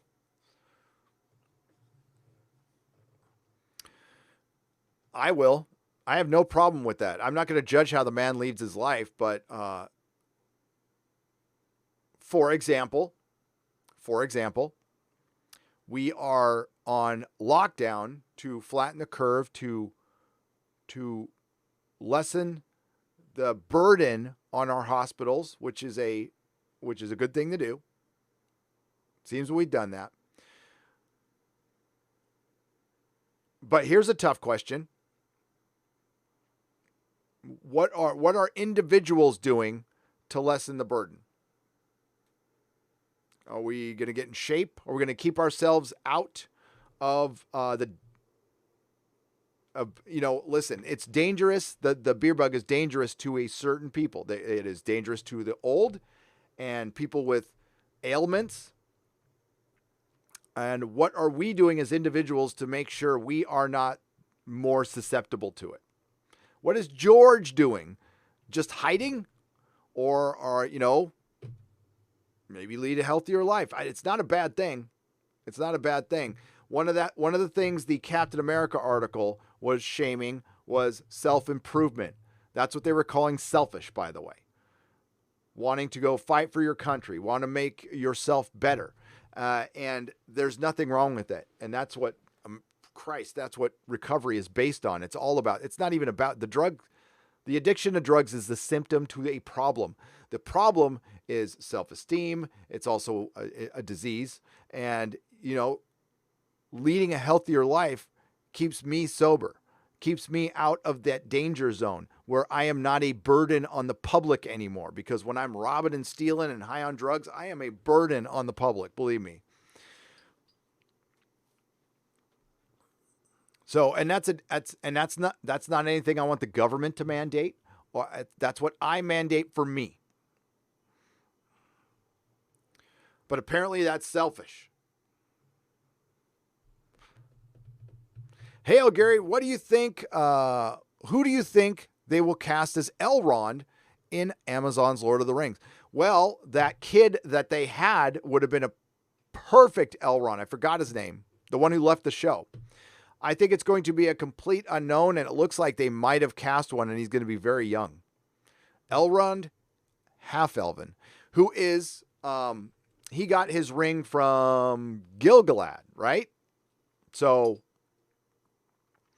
he is going to be, he's in the mix. He'll be in the show, I'm sure. I wonder if each season will just take place in a certain time period, and then they'll jump like 500 years. Because to get from like the beginning of the Second Age to the end was 3,500 years, right? Something like that, 2,500. Yeah, there's a lot of things you can do that would be great. That would be great. As long as you don't play identity politics. Now, I don't think we should just go out and expect there to be the show to be filled with white people. I don't think we need to expect that. I think that's not going to happen. That's just flat out not going to happen. Although Lord of the Rings is supposed to be Western mythology. Western mythology. That's what it was written for. And again, don't buy the property for $500 million if you don't want to stick with what Tolkien wanted. And his themes. Tolkien was a Christian, Catholic, right? So, but you know what? You wouldn't really know. It's not something you notice that much when you read the book. It's just good versus evil. That's all. But yeah, they have to make it layered. Yeah, I don't want Sauron to be that sympathetic. But they might have a tendency to make him too sympathetic, which would bug me too. Maybe in the very beginning, but that's, yeah, I don't know if they could even pull that off, to be honest with you, but that's a debate for another day. I love the Lord of the Rings books. I love the movies. I thought they stuck to the story as well as they could in the amount of time given. I watch them once a year. That's Mary Ashmead for 5 years. Absolutely. I don't mind any of the changes in Lord of the Rings at all. I think the Battle of the Shire at the end would have been anticlimactic. I think Tom Bombadil is impossible to put on screen. And maybe if you did like a kid animated adventure version of Lord of the Rings, like they did in the 70s, sure. But Tom Bombadil I don't think that would work, especially with Peter Jackson's take on it, which is grounded. It's historical. They treated it as a historical drama, and it showed because they took the source material seriously. They made changes where they had to. I sat behind a guy who hated Fellowship of the Rings. And I was like, maybe I'm the only one who liked it, because he was the only person I heard after the movie ended when I watched it for the first time, Fellowship. Guy put his hands in the air and said, fucking hated that. changed too much from the book. And I'm like, I liked it. Maybe I'm the only one, but no. I found out later everybody loved it. Hail, Gary. Who do you think will be Oh, I already read that one. Thanks, Nicholas Horton. I don't know. Otherworld for $10. Hey, Gary. Part 6 of Tolkien's biography by Humphrey Carpenter touches on Tolkien dealing with the similar crap concerning a creator's creation. Tolkien knew how to mobilize his fans. I got to read that. Otherworld. Thank you for bringing that to my attention. And I think the Lord of the Rings fans, they are pretty united. That's not a fan base that's split. I think everybody just wants a good story. I think everyone expects there to be little changes here and there, and that's fine. It's an adaptation. But let's not go crazy. Let's not have any unnecessary love triangles where Legolas gets cucked. That would be something I definitely do not want to see. Martin is a slow writer because he's not an outliner like Rowling. He's what's called a pantster, meaning he writes organically. Yeah, how did he put it, Ryan? Thank you for the 10 pounds, like he's a gardener. Yeah. The thing is, though, he got the first 3 books done pretty quick. Pretty damn quick. And now the wait is we're approaching 10 years. 10 years. Just finished workout. Good to catch you live. Oh, Cardwitch. God, you got to work out? I'm going to have to, I hate doing this because I don't know if I have the money for it, but if my gym doesn't open soon, I'm going to have to get some equipment here. I'm already looking for a used set of weights, some outdoor weights I can put in my backyard. Because it looks like another month till our gyms are open, which is fracking ridiculous. If I can walk into a restaurant right now and order a burger, how can I not go into a gym? Because we touch stuff. It doesn't make a difference. People are touching stuff in there too.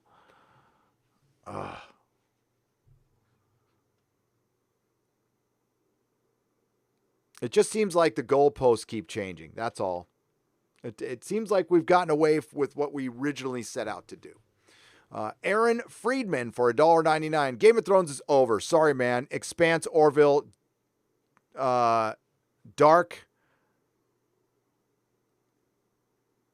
And it says above average. Says Aaron Friedman for $1.99. The Expanse is great. The Orville, I really love the Orville. I can understand why somebody would not, though. Dark is really, really good. Dark is really, really good. I like the Umbrella Academy as well. First 4 seasons of Game of Thrones. First 3 for sure. Masterpiece. Then it went downhill. I've never seen Game of Thrones. No interest. And don't. It ends so badly. It is a waste of time. Do not pick up Game of Thrones. You will just end up being pissed off at the end. Thank you for the $2. Richard Cotton. Well done for the subs. Keep going. Oh, thanks. Yeah, we just passed 245,000 subs. Thank you very much. I appreciate it. And 25,000 subs on Nerdrotic Live. So we are still growing onward and upward, as Jeremy says. And it's thanks to you guys. Can't thank you enough. Thank you, Richard Cotton. Curtis Hannibal for $15. Hail, Gary, a black man and Fandom Menace member. I know, according to the Access Media, I don't exist. You don't. Congrats on 25K. Looks like woke Star Wars is making Boba Fett a female. Thoughts? Yes, Curtis Hannibal. Thank you for the $15. Very generous. Glad to have you here, even though you don't really exist, Curtis. You must be a bot or something. Curtis is a bot, everybody. So thoughts on Boba Fett being a female? Well, I don't know how that could happen. So they're saying, so the rumor I listened to the video today and I wasn't really sure. So they're going to say Boba Fett's a mantle and Boba Fett was originally a female, or is female Boba Fett going to come after they kill, because they've already cast Boba Fett. They've cast it, and I forgot it's the guy who played him. It's not I don't know. I forgot his name. The guy who played him in the prequels.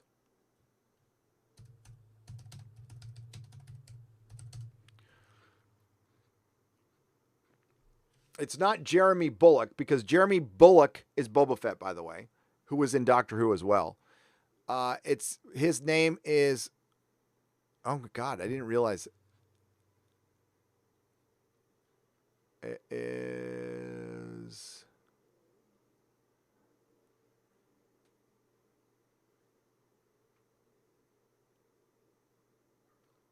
My God, they're listing the people who played him on Robot Chicken. I don't care. I can't remember the guy's name. The Kiwi guy. Here we go.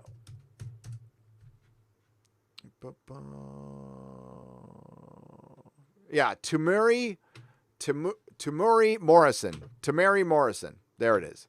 So Tamuri Morrison has been cast already as Boba Fett. And I don't know how they would make it female. So they wanted to do a female animated show. Now, I joked in my live stream, I'm only half joking, that when they brought on Leslie Headland, that they could, we don't know what show we're talking about. It could be an animated show. It could be a live action show, or it could be a show that doesn't happen. Yeah, so I honestly don't think we're going to get a female Boba Fett. I wouldn't be surprised if they try that with some other character. Remember, there was a female Mandalorian rumor out there. And they're already doing it, though, because there was a girl boss for the Mandalorians. And believe me, that girl boss will still be around. So they're already, the female-centric thing is still there. All you have to look for, any position in power for the good guys, okay? So if you, and even for the bad guys, but if you see, when a show tries to be female-centric, which Doctor Who has done, Star Trek has done, Star Wars has done, every single position of power is filled by a woman. And occasionally, you have a man in that position of power, but it's usually a bad guy who's a racist or an ist or a phobe, or he's a completely incompetent male that gets one-upped by, and he's just suppressing the female who should be in charge. So that's basically the matriarchy of the Federation in Star Trek. And we had a girl boss in The Mandalorian already. I heard, and that's through, if you listen to Jeremy's interview on Geeks and Gamers, I heard Boba Fett was going to die in The Mandalorian. I don't know if any of this is true. But as far as I don't know how they would work that out, unless you say maybe that Boba Fett is a mantle that was originally female, and you go in the past and you see the true origins of Boba Fett, and she was a woman, kind of like what they did with Doctor Who. Yes, I could absolutely see that happening in a hot second. Yes. So if that's what the rumor was based on, sure. That sounds a lot like the Doctor Who stuff, though. Sounds a lot like the Doctor Who stuff, which is what they've been doing. They've been systematically deconstructing things, and where they can, they'll make it. Listen, they're doing it in the DC universe with 5G. They were going to make Wonder Woman originally the first superhero. I mean, that's what they're doing. That's the female-centric stuff. That's part of the intersectional feminist agenda. I don't think it's going to work anymore. I do believe that Disney might stay the course with this shit, but other companies might not. And we can let Disney just drive off the cliff, because let's be real, Disney hasn't been innovating shit for a long time. The access media has been Disney's biggest champion and biggest tool. But what has Disney innovated lately?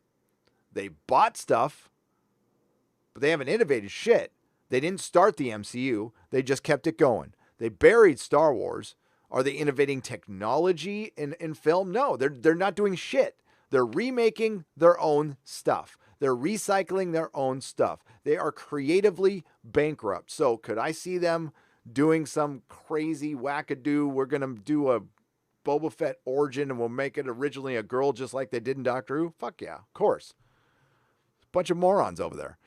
They hired Leslie Headland to do Star Wars.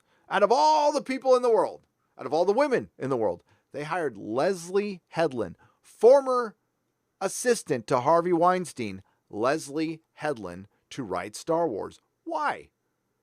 Probably the same reason they hired Zoe Quinn to write comics at DC.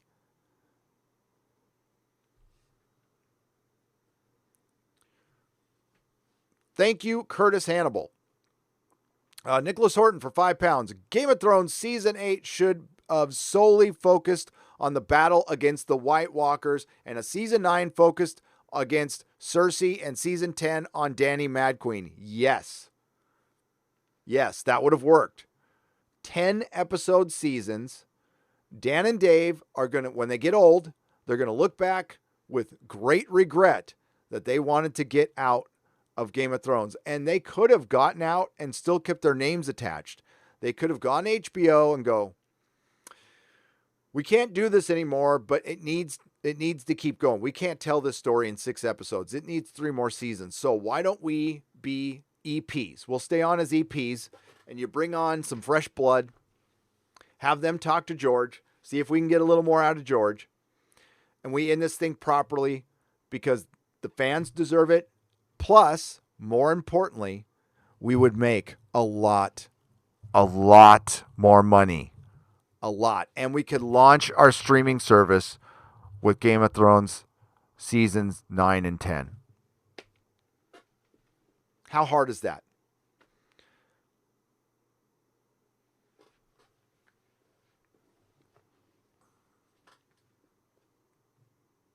But that didn't happen. Mr. Beak, has Junior become a UK Avengers fan yet? Peppermint oil capsule for £2. Not yet, but I will do my best. I can't force him into anything. He likes what he likes. He is a fan of... he likes Dragon Ball Z now, and he likes My Hero Academia. He likes Avatar: The Last Airbender.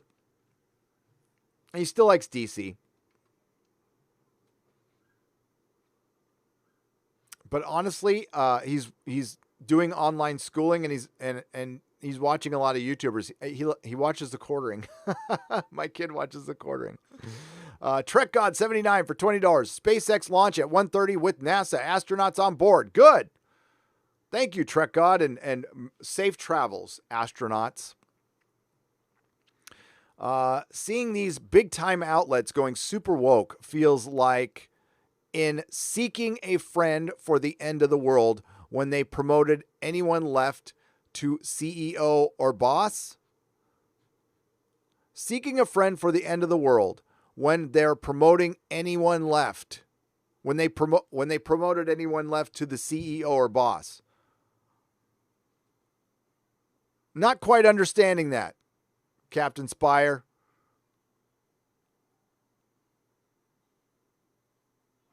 So they basically, the corporations, by going woke, have promoted what they have left because they haven't brought anybody new in. I think it's more like there's a watered down talent pool in Hollywood. And right now, being political gets you, that's how you stand out.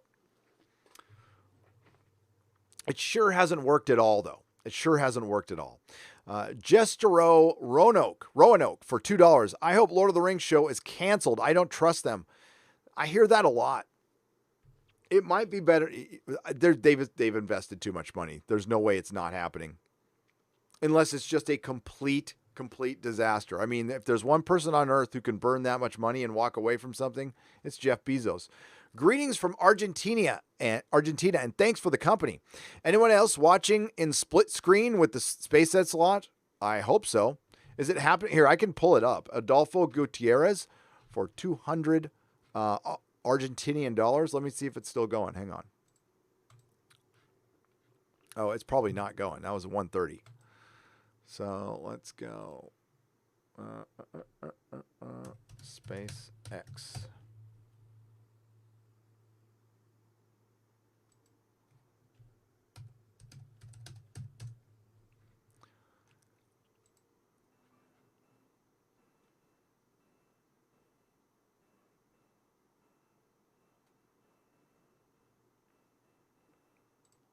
Let me see if the...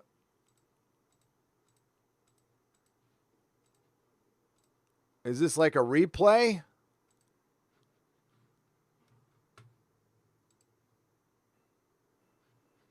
Here, we'll pull this up.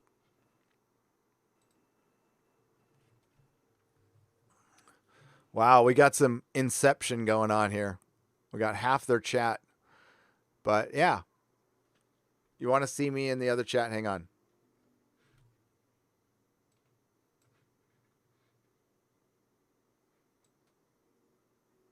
It's on slow mode.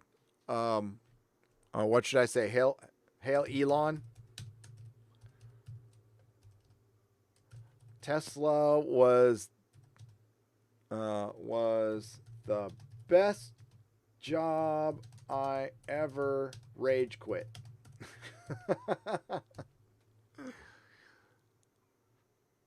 There we go.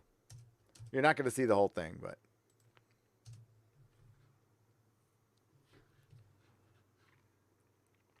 all right. Well, while we're looking at that, let's read a couple more super chats. It doesn't look like much is going on, but yeah. Here we go. $2 for the big FU. My thoughts exactly. Thank you, Michael Deich, for $2. Norwegian Kryptonian for 55 Danish krona. DC Warner Brothers can give us a hardcore R-rated superhero movie. MCU can't.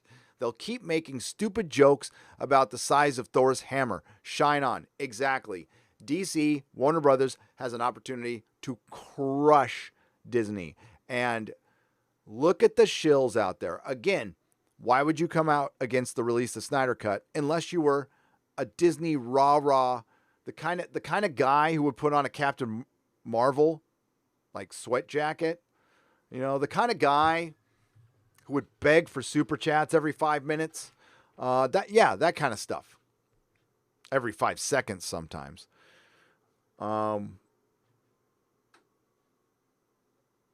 Yeah, I questioned the motivation behind anybody who was hardcore against the Snyder Cut. I think I made that pretty clear. Let's see. What was the one thing? Oh, yes. Let's take a look at this briefly. Oh, naughty dog. Oh, naughty dog. The official PlayStation Twitter account appears to have censored itself in response to The Last of Us Part 2 leaks. Very interesting.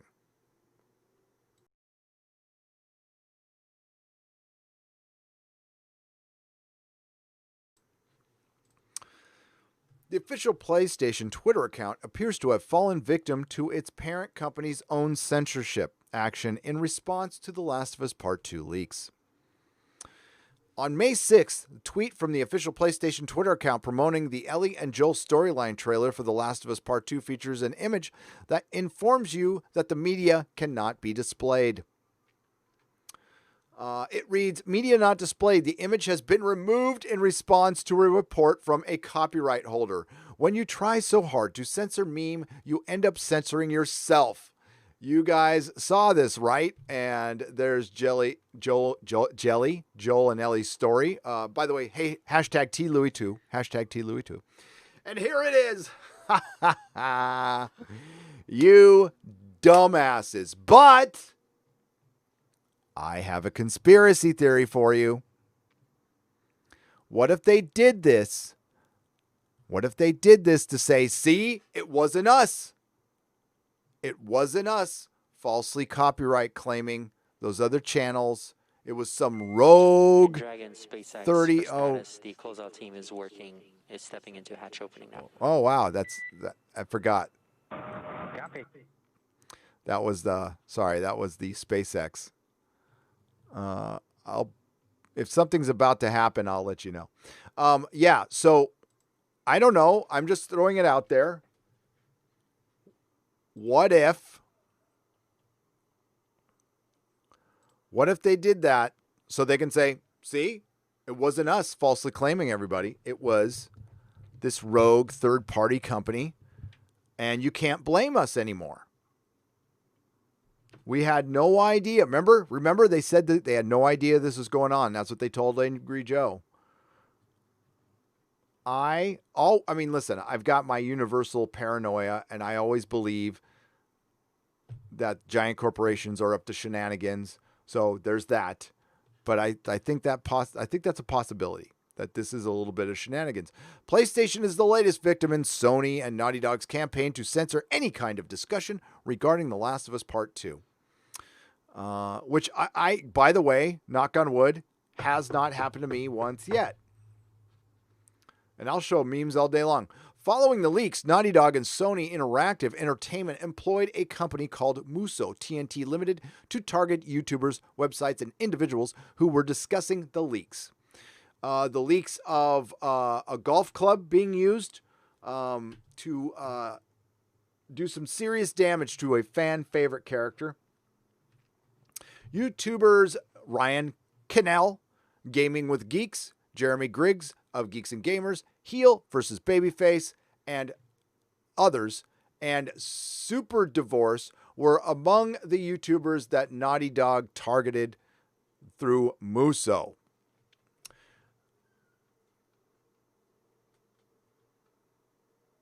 There we go. That's a good meme we can put right there from our boy Jeremy there.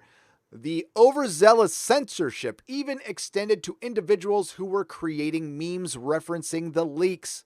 One person had their meme featured Metal Gear Rising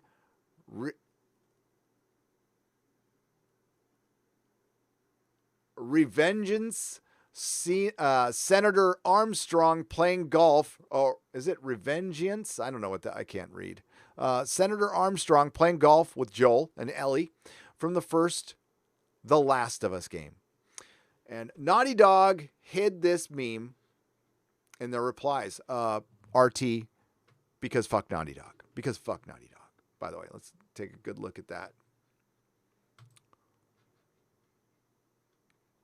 Oh, it's gone. Wow.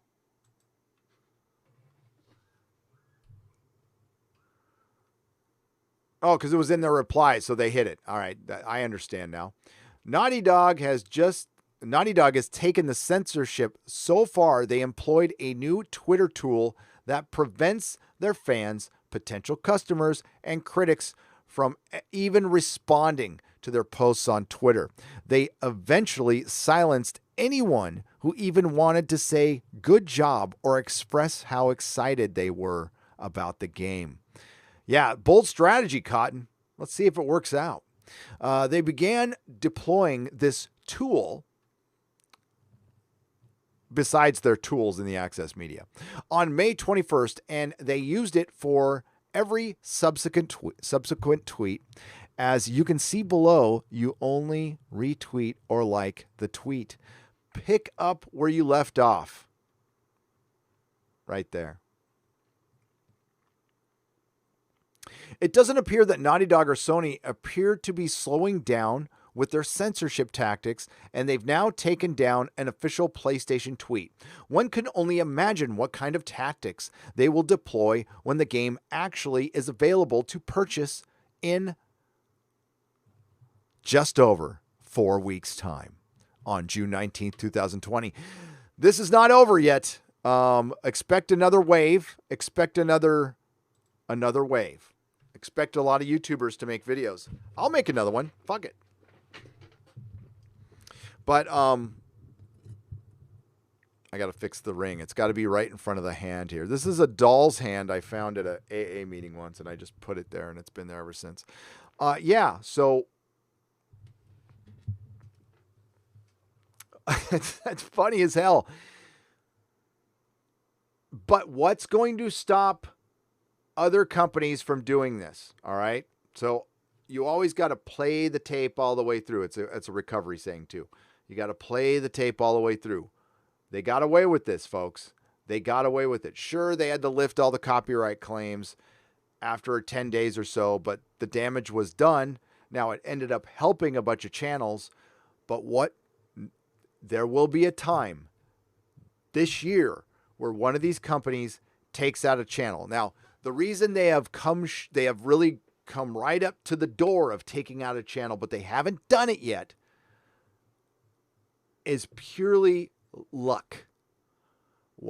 And listen, they haven't done multiple strikes or done it a lot. And some channels already had strikes, but one channel's going to have 2 strikes and they're going to strike it down. And maybe that's when lawsuits start. Maybe that's why they've come just short. Now, they are not aware of how many strikes a channel has. So it's going to happen by accident, but it will happen. Who's it going to be? Is it going to be CBS when Star Trek Discovery comes out? Because they were certainly going after us when Star Trek Discovery Season 2 came out. Is it going to be Lucasfilm? Are they going to finally crack down on spoilers? You know, is one of these days, is a Midnight's Edge or Doomcock going to come out with one too many rumors and they're going to go, F this, I'm done? Because they can. That's what they were doing with Game of Thrones people. That's why Jeremy and I did not run with the leaks initially, because channels were getting struck down by people mentioning them during live streams in the chat, which is like not even, that's something we're powerless over. So when's it going to happen? It's not if, it's when. And we're already on a much bigger scale. We're seeing YouTube remove videos that don't agree with a certain narrative. So, and as we get closer to, let's just say November 16th, what kind of shenanigans are we going to see? And, I mean, of course, there's the real life stuff. When it's CBS advertises heavily on this platform. Now, I don't know. Do they have conversations with YouTube that say, you know what, this stuff needs to stop?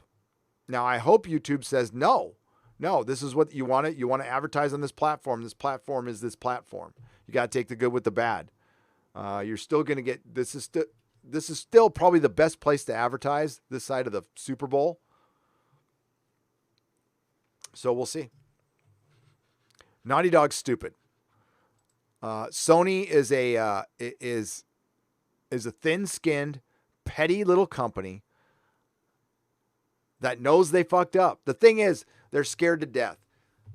I'm sure they gave Neil Druckmann creative control, and when they saw the finished product, they went, fuck. God damn it. This woke idiot. This is our best-selling game. We need this game more than ever. Well, we can't change it. We got to make it work. So we just got to back this guy up, and we got to make sure the end doesn't get out there, okay? So we can get those early sales, and then maybe people will say, oh, the gameplay is so good, it doesn't really matter. It's like the red wedding of video games. Who knows what their strategy is? It's not going to work out. People are not happy with this ending. And as many people who know about it now, most people don't. And when they find out, yeah, it's going to be bad. It's going to be bad. What's up, Jane Theory? Thanks for the super chat. I'll get to you as soon as I can. It jumped on me. All right. Superman 1's ending was meant to be the end of Superman 2. If you watch the Donner cut of Superman 2, they replaced the end of Season 1 with the start of Donner's Season 2. The rocket chase, turned back in time, was only ever meant to end Superman 2. I don't believe that's true. Superman's ending, turning back time, I don't remember hearing that. I know that the nuclear weapons going off into space were what frees Ursa, Non, and General Zod. So they took out the whole beginning of Superman 2 where they're in Paris. As far as turning time back, no, I think that was always supposed to be at the end of Superman 1, but I could be wrong.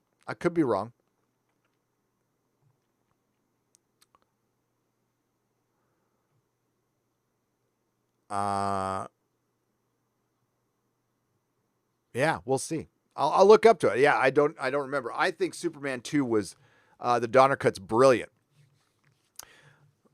I was at the panel at Comic-Con where, there's video of it. You can go find it, where Donner talked about that with Margot Kidder.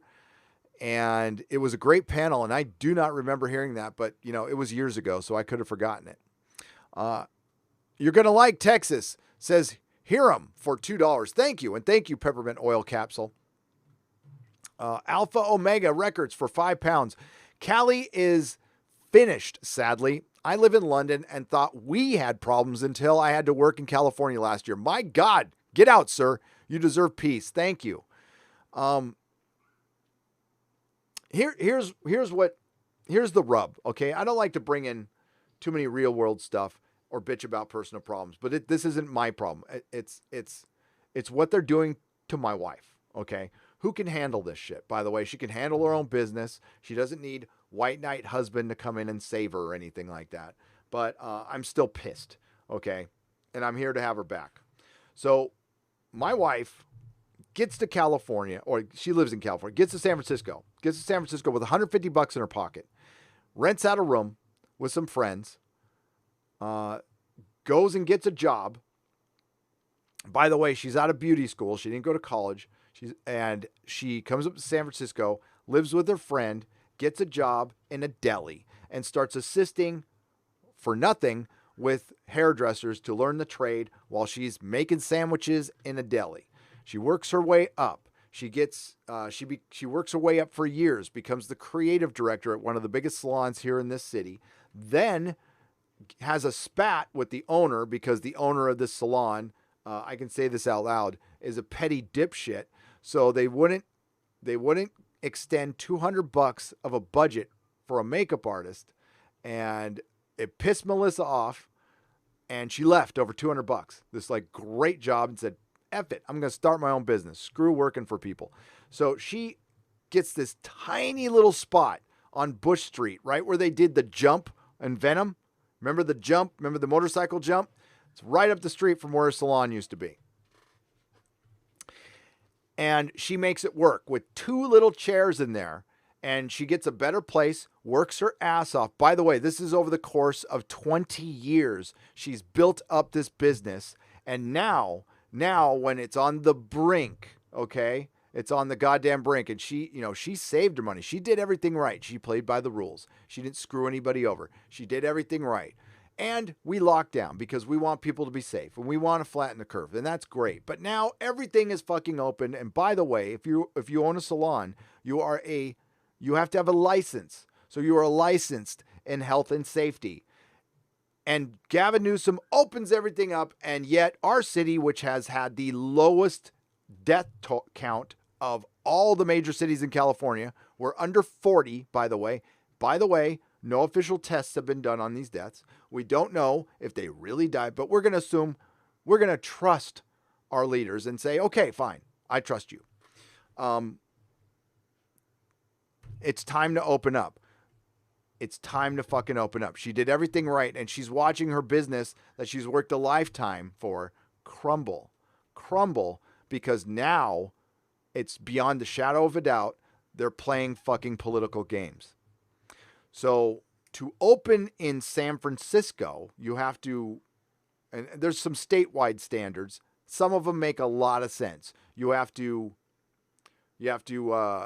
practice social distancing. You can only let certain people in. Fine. I don't see the logic of that, but fine. We're willing to capitulate to that. That's fine. But at the very end, it says, and you have to find suitable housing for 15% of the homeless population. What the fuck does that got to do with my wife's business? And why is it 15%? Is it going to change to 25 or 20? Is it going to be 50 fucking percent after that? What is that? That almost feels like some pork. It feels like pork. I'm sorry to reduce the homeless population to pork, but that has nothing to do with businesses. That is your problem. That is not my problem. I hope they find housing. I want them to find housing. Go ahead and find them housing. Do what you need to do to take care of them. I am okay with that. I am even okay with some of my tax money taking care of that. Totally fine with it. Do not make it a stipulation for businesses to reopen. It's got nothing to do with that. You're playing fucking games now, and I'm tired of it. And I'm sorry to say it on this live stream, but we have been patient. We have waited. We have flattened the curve. We have done everything we were supposed to do, and now you're fucking over my wife because you want to play games. Fuck that shit. And that's why we're leaving. Because I never thought I'd see this. You know what? That's why I don't get political, because generally I am powerless over it. There's not a lot I can do. And most of the decisions, as stupid as they are by a lot of politicians here, don't affect me personally. When they start affecting me personally, then I get involved in that cause and I vote where I can and I do what I can. But generally, I live my life. I mind my business. I raise my family. I just want people to be happy. I vote by the issue. I am not a partisan person. I am not a member of any fucking party. But when this stuff is not just affecting me, by the way, we're better off because I can work, right? But what kind of future are my kids going to have now? This is what and by the way, when I say stuff like this, I can hear the people on Twitter now, I'm selfish. I want people to die. Get fucked. I'm worried about my kids. I don't want people to die. Don't assume that. Okay? I've got an elderly mother who I'm worried about. But that we got to end this shit. We got to start talking about this shit. And we're not going to be shamed into not asking questions. It's been long enough. We never meant to, we weren't going to stop this thing. We were never going to stop this thing. So fucking A. God damn it. Open the state, Mayor London Breed. What kind of fucking name is that anyway? Yeah. So my mayor, who created a poop patrol that cost the city $160,000 a year or some shit like that. Yeah. Wants to wait. So basically, I am very happy that the states have the power over this. I think that's actually good. Unfortunately, it's falling on partisan lines, which wasn't my decision. I've been quiet about this, but it's bullshit. And it's obvious it's getting to be bullshit now. So we want to keep people safe and stuff, but we also have to reopen the economy. There's no way we can stay closed and then close down again in 3 months. By the way, that specter is hanging over us. Gavin Newsom has made no secret that he'll shut it down in a second. So what's the point of opening up for 3 more months? Well, so I told my wife, and this is what we're going to do, by the way. We're going back to work and we're opening our salon, dude. So our salon is opening. I don't give a fuck what London Breed says. I don't give a fuck what the governor says. We're opening our salon. And if you're going to do anything, well, we're going to make sure we show everybody what you do. So the salon is opening. We're not waiting for you anymore.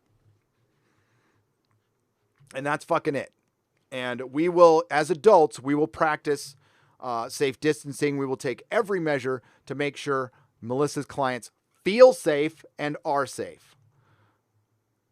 We don't need you to tell us when that's okay to do that. We have waited long enough, and you want to dick around and fucking wait for... And by the way, it's supposed to shoot back to the county leaders and the city leaders. Well, London is usually the last to make the decision because she waits for everybody else to make the decisions for her. By the way, this is a one-party state, so, you can't say it's on party lines. It's a one-party state. So London waits for everybody else to make a decision, and then the last time this happened, she kicked it. She made San Francisco wait 2 more weeks, even though this is one of the safest places in the state. I'll check right now. Let's see. Number of cases. San Fran. And this is probably the only time I'll bring it up, but I've been pissed about it for like 2 days now. And yeah, 40. 40. 40. We have a population of 883,000 people on the record, but it's actually 1 million. It's actually 1 million. So, and by the way, again, it's not a political thing because there's a lot of people here who are pissed. They just haven't said anything. And if Elon can go back to work, we can go back to work. If In-N-Out can go back to work, we can go back to work. And we can't live in fear, but we can live with common sense, okay? So we live in common sense, not in fear. And we will do, by the way, it's not an easy thing to do to make sure everybody feels safe, but we will do it. It's going to be a great expense to us, but we will do it. But we're not waiting for the mayor anymore. So there. I've said that publicly. I was going to make that video for Twitter, but fuck it. It's going in my live stream. Sorry if it's not pop culture. But yeah, I'm not going to like watch what my wife has spent her life building up get crushed by partisan decisions, because that's the territory we're in now. It's just partisan bullshit. And I didn't choose to play that. I don't play that, but I am not going to wait so London Bree can play her little fucking partisan games. I don't care if YouTube doesn't like it. I don't care. I don't give a shit anymore. I'm fucking tired of waiting. You know, my wife has done everything right.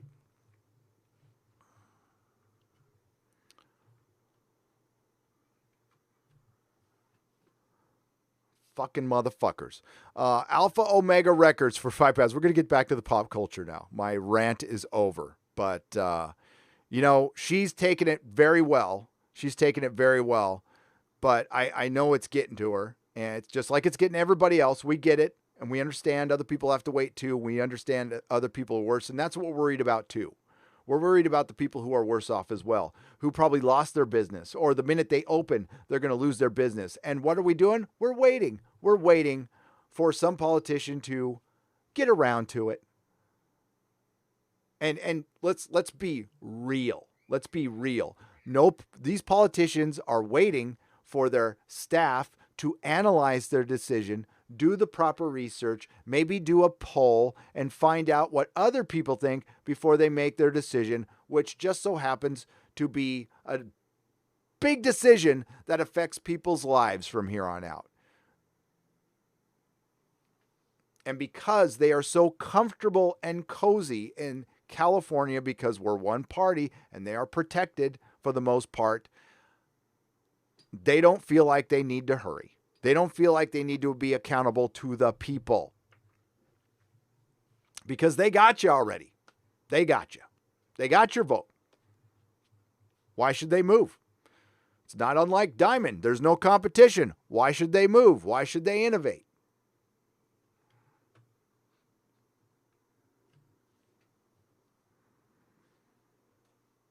Cali is finished. I am finished with Cali, and it sucks. I would like to stay here. Okay, because there's a lot of good people here. Not everybody, Cali is not what people think it is. It's just strategically controlled in the right areas, but California is no different than anywhere else. It's filled with a lot of people who just want to go to work and live and have their lives. And listen, if you're one of those people who doesn't want to go back to work and you don't feel safe right now, then by all means, stay at home. That's fine. I'm fine. Nobody's asking you to leave your house. If you're at risk, my God, be safe, okay? But this shaming people for wanting to go back to work and making it partisan and you're a freaking Nazi because you want to go back to work, get fucked with that shit. That is partisan crap that I have no time for anymore. We are thinking about our kids, and it's not a partisan decision. I am not wanting to go back to work to support a politician or not. It's to feed my little right over there, who's in that room right over there. That's what I'm worried about. Is that selfish? If it's selfish, then it's fucking selfish. Call me selfish. I may live in a third world country, but damn, we never reach these levels of idiocy. How can the left be so blind? Even though left is viewed as commies. So even though here, the left are viewed as commies, so that might be explained. And that's from Diego Flores in Chile, by the way. I never thought I'd see this stuff. Listen, I understand why they closed things down. I do. I played my part, and I said I will wait and see. And I did make a promise on a live stream. I will wait and see, and there will be a point where I'm going to go, okay, it's been a couple months. We heard some numbers. Those numbers were wrong. It doesn't. This thing absolutely exists. It's dangerous to certain people. And it needs to be taken very seriously, and it was, and we shut down our economy at great risk to our entire future. And I don't know if the reality is set in with a lot of people. I didn't want to believe it for a long, long time, but man, we're going to find out now. And it's not just the comic shops, okay? I was worried about the comic shops, but there's a point where screw the comic shops, okay? I don't know if people are going to have money, and if they do, that's great. And maybe the economy is just fine, and that is great. Let's not make this mistake again. And the biggest loss in this is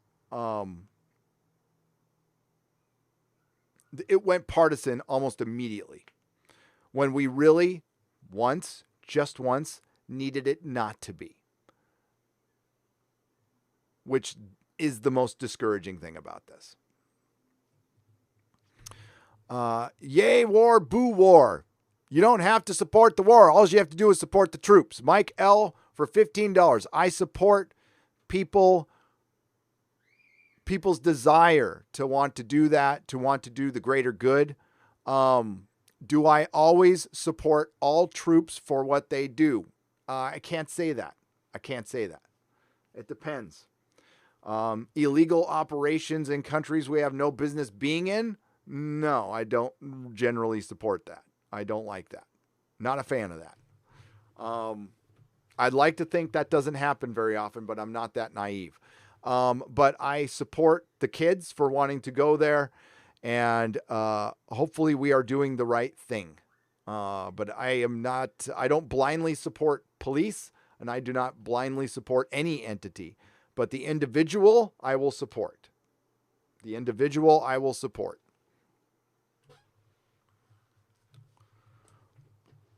Cops and troops are human. They make mistakes. But the intent, especially the people who have died, and you know what? Some of that dirty work that I may be against maybe had to be done. You know, I will capitulate to that maybe it had to be done. And maybe dirty work has to be done for our society. So that I can agree with. It's tough to come to terms with that, though. But that's another harsh reality. Oh, one we learned in a movie. One I learned in a movie. Serenity. At the end, the operative was painted as this bad guy, but it's hard to argue with what he did. He had to do some very dark stuff to keep society going and keeping it safe. And that's not such a black and white issue. It really isn't. Mike L for $15. Thank you for the super chat. I appreciate it. SJWs forget a lot. Service members currently serving did so in response to 9/11. Yep. And there was a lot of people who wanted to sign up. That was a Snell World for $5. That was a very, I would say, cool time in a time where we were pretty united as a country. I knew it wouldn't last. That moment when we had Republicans and Democrats singing God Bless America on the steps of the Capitol is a moment we needed now. We really needed that moment now.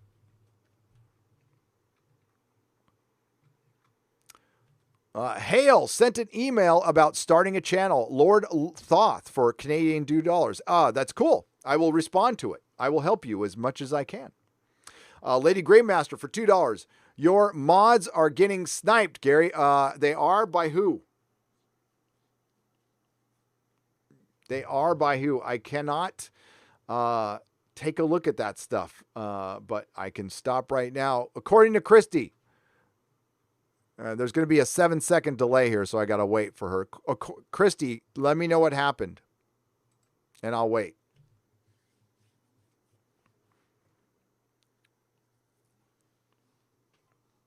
Sorry, folks. This is part of a one-man show here. So, according to Christy, tell me what happened. No, I am not suggesting that, Stan Lee, but thank you. I was reading a super chat.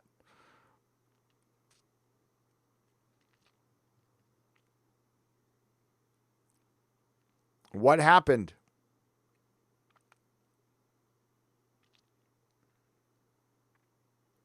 So I got to wait. You don't know what happened? Okay. Lady Gravemaster says that the mods were getting sniped, and that was at 2:16. Cesario JPN for $5. Wasn't there a rumor that AT&T was tightening the purse strings way before the beer bug, and some arms of the company were in panic mode, like Rooster Teeth? Yes, no, that's not a rumor. That was a fact that one of the executives came out and said, nobody's safe. I'm paraphrasing what he said, but nobody's safe. We are reassessing everything because AT&T was in massive debt, and they took on DC's debt, and they need money. Now, the problem with the whole streaming service thing is there will be no real return on this for 5 years for any company. Now, companies as big as that can survive that kind of stuff with a lot of loans and shenanigans and, all the shenanigans that go on in Hollywood. But, big companies can, and they'll get bailouts. We're already California's looking for a bailout. Hollywood's going to look for a bailout. I tell you right now, I will come out against anything. I don't want a tax break for Hollywood. No fucking breaks for Hollywood. Zero breaks. Zero. All the breaks need to go to the small businesses. If they don't go to the small businesses first, then I'm against them. Because that's the thing that's in the most danger right now is small businesses. And you want to wipe out the middle class in one fell swoop. This is one way you do it. But I'm sure Disney and Warner Brothers are going to be just fine. They're going to cry broke and probably use force majeure on some stuff. But at the end of the day, they're going to keep announcing their millions of dollar projects. So, yeah, I question Hollywood complaining that they're broke or they're losing money or anything. Disney's just fine. They don't have gobs of it. That's all. What are your thoughts on Forgotten Realms? Doesn't do Erden. He was one of my favorite characters. And that is Dwight Schmitz.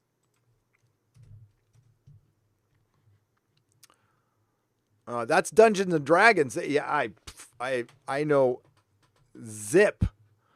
So Drizzt Do'Urden is a fictional character who appeared in Forgotten Realms campaign setting for Dungeons and Dragons fantasy role-playing.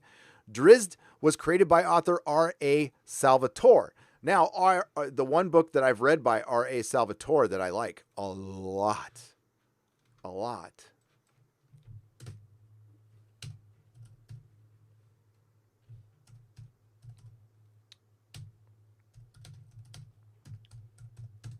I'm pretty sure he wrote that. Dun, dun, dun.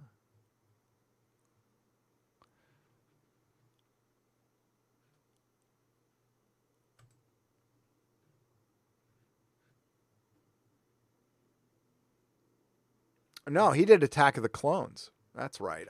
Why did I think he did Revenge of the Sith? Matthew Stover did Revenge of the Sith novelization, which is fucking great. But R.A. Salvatore did Attack of the Clones. I was mistaken on that one. I've been going around thinking it was him. Yeah, I don't know anything about his stuff outside of that. I've met the guy a couple times at Comic-Con. Perfectly lovely chap. We'll see if there's anybody left after my rant about Melissa's salon. I was really going to make that video just for Twitter, but I'm like, fuck it. I'm talking about it right now. I talk about what's on my mind. It's probably going to kill the channel one of these days, but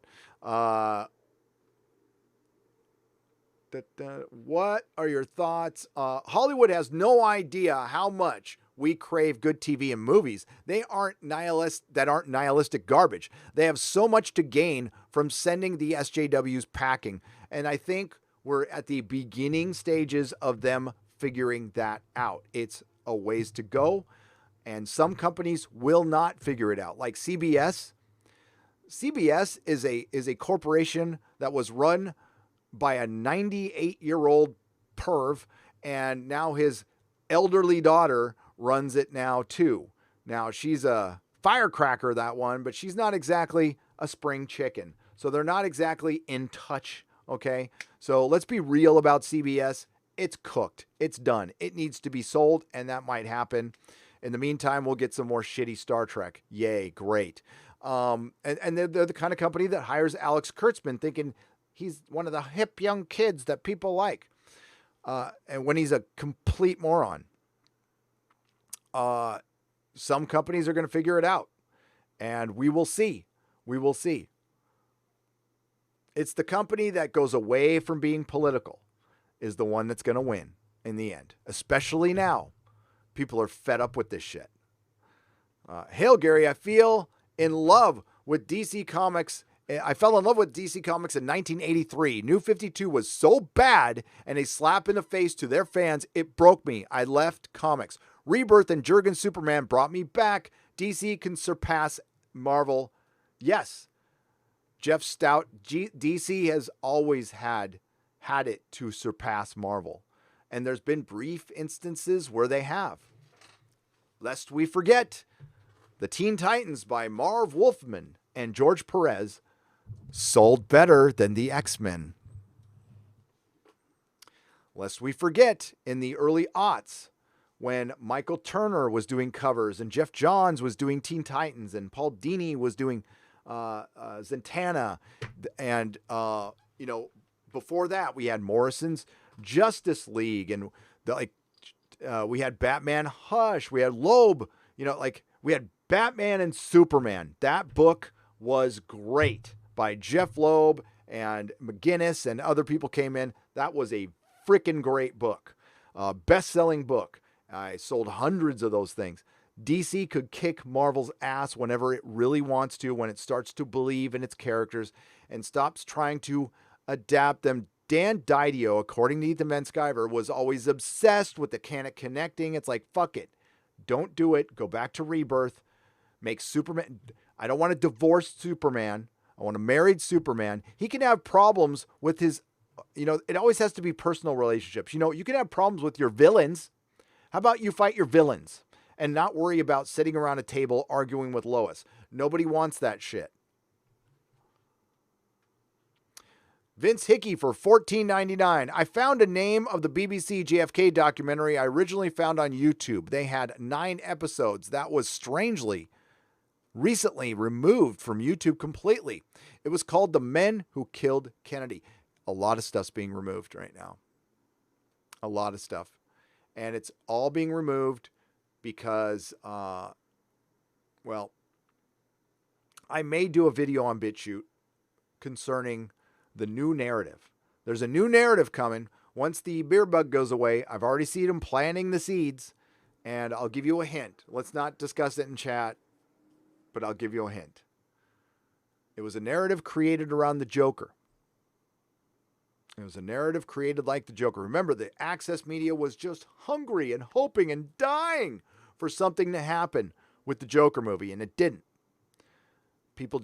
But when I went to the movie, where Sir Ruin of House Roundhead, and I think Mikey Woods was there too, and Jeremy from Geeks and Gamers, we all saw the movie together in New York.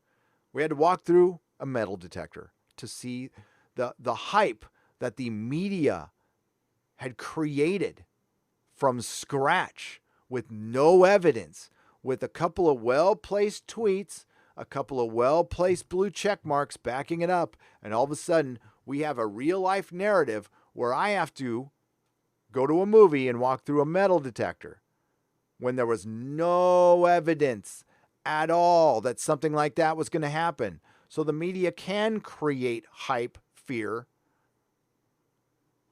and our city governments will respond. Interesting, isn't it? Well, did we learn from that lesson? No. So something else is being built up right now. I will talk about it on BitChute and the Exozone. Unfortunately, I can't talk about it here. right now. Adam Child for $10. Gary, I sent you a Twitter DM with links to Roswell books. Also, I was in the military. Thanks for remembering those who served. Absolutely. They said that said, maybe we should remember Captain America for his service too. Absolutely, Adam Child. My father served, my uncle served, my cousin served, and I have a great respect for people who serve. So I hope it isn't confused that I don't love everything my country does. I don't have to. I'm still very grateful to live here. And the fact that I can out loud not love everything they do is why these soldiers go out and do this stuff. And to not be grateful for that is, well, I mean, they have their right. The access media has their right. And we have the right to call them out. Should I read the books? Only seen the movies. David Sanders for $1.99. Lord of the Rings. Oh my God, yes. Yeah, like today. Today. You can get cheap versions. You can get the Kindle version. There's very expensive packages. There's like this Bible version. Where is it? I call it the Bible version. It's not really Bible. I got this for my kid. If you move something in here, it falls over. These are cool as hell. It's hard for me to read these. It's very small print, but that's why I call them the Bible versions. You can have your little pocket reader of Lord of the Rings. I also have like a gold leaf version. Yeah, buy them today. You will not be sorry. Trying to watch Snowpiercer adaptation and feeling sad. They've turned it into a silly police procedural and with castrations. I don't want to say there's some feminist agenda, but Angry Trollbot for 10 Canadian dollars. Yes, there is. It was made in 2019. It will have the intersectional feminist agenda because that's what they moved on for. If you didn't see my live stream last Monday, if you read enough articles, you get the truth. So the agenda from 2015 to 2017 was diversity. Diversity. The agenda changed in 2017 to intersectional feminism and this is B, inclusion. Inclusion. So in the article I read last live stream about Star Trek Picard, I'm paraphrasing what they said. In 2020, inclusivity and representation and inclusivity are now more important than ever and more important than diversity, which means they've shifted. So that cause they pretended to care about, diversity, what did we say? Once they're done with it, they're done with it. And they never gave a fuck about it. And that's the truth. And we got the truth right there. And now they are making shows to troll fans. They're emitting this stuff. So these aren't things I'm making up. These are things that Michael Chabon has said. These are things that StarTrek.com has said. These are things that people have said, like Patrick Stewart, in Vanity Fair. Book recommendations. Exaltation by Ted Chiang. Sci-fi shorts. Cool. Thank you, Aaron Friedman, for $1.99. The Thing That Should Not Be for $10. Sauron was Morgoth's chief. Sauron was Morgoth's chief lieutenant. Yes, he was. He was apprentice, basically, and had a hand in every evil, corrupt thing Morgoth did, including the corruption of the elves into orcs. That's millions of condemned elf souls. Sauron can never be sympathetic. No, but he didn't start out evil. He did not start out evil. And they mention that in Lord of the Rings. Not even Sauron started out evil. No. And maybe that's what we'll go over. Maybe we'll see the corruption of the elves. But I mean, again, that was in First Age, right? because they're only doing second age. But we could see that in flashbacks, and yeah, that would be something. Well, we got to see it. We got to see them being bred, the Urukai in the Two Towers. Urukai. Anakin is the chosen one. Hashtag Anakin is the chosen one, says Riff Magos for Australian $5. Anakin is a useless character now, just like Luke. They're meaningless, useless characters if you believe in the Disney trilogy, which I do not. So, dude, Texas is calling. DFW, Dallas-Fort Worth suburbs, Frisco, Plano, 24 square foot homes at $250K. Ugh. Good space, top schools, lots of comic and game shops, warm summers, almost no SJW-ness. Just stay away from Austin. I am not getting anywhere near Austin. IK 1906. No thanks. I got friends in Austin. No thanks. That would be just, why would I move to San Francisco? Just warmer San Francisco. Adam Child for $10. Gary, you can come kick it in Oregon. Salons and gyms are open here, but I'm probably moving to Dallas in a few months. I need to get away from the crazy Western state governors. Yep, me too. And that's why I'm leaving. I'm leaving my state for political reasons. I never thought I would say that in America in my lifetime. I am leaving my state for political reasons. That's freaking terrible. Adam Child, thanks for joining the Jaloja level. I appreciate it. Sean Culligan for $5. Boba Fett gets out of Sarlacc pit and Sabine gets his armor after Gaiwa's, who's Gaiwa? I watched Rebels. Is it Gaiwa? Gets his armor. Gaiwa's armor? Okay. Oh, so that's how the rumor goes. So Boba Fett gets out of the Sarlacc pit, and Sabine gets his armor. So Sabine becomes Boba Fett. What? That'd be crazy. Sabine. A bit of an SJW character. Yeah, I know some of the Filoni heads are going to go, no. Yes.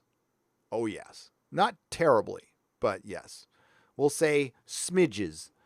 200-watt studio for $5. Boba Fett dies in the 3rd episode of season 2, and Cara dons the Boba Fett armor. Well, then she's not Boba Fett. Then that's Starbuck Fett. She's Bucka Fett. Is that how it goes? So Boba Fett dies in the 3rd episode of season 2, and Cara. I was thinking of, God damn it, I was thinking of what's her name? Cara puts on the Boba Fett armor. Yeah, I could see them doing that. And she takes on the role of Boba Fett. Sure. They do it in superhero comics all the time, so why not? Yay, caught you, Gary. Did you get your copy of Brigador? It should have been in the mail from GOG. John Doe for £5. Is it in my P.O. box? I haven't been to my P.O. box in like a month. I'm going to actually go there today. Ooh, shit, it's getting late. I got to go. Cause I got to go to the bank. The Shadowy Sage for $9.99. I'm a black Navy, and I'm not supposed to exist since I like the Western canon. I am creative writing. I'm in a creative writing program because of Game of Thrones trauma. I've decided to make my own lore. The Shadowy Sage for $9.99. Yep. Right now, that is the best thing. Don't write fan fiction. Don't try to write for Hollywood. Do your own stuff. You can build.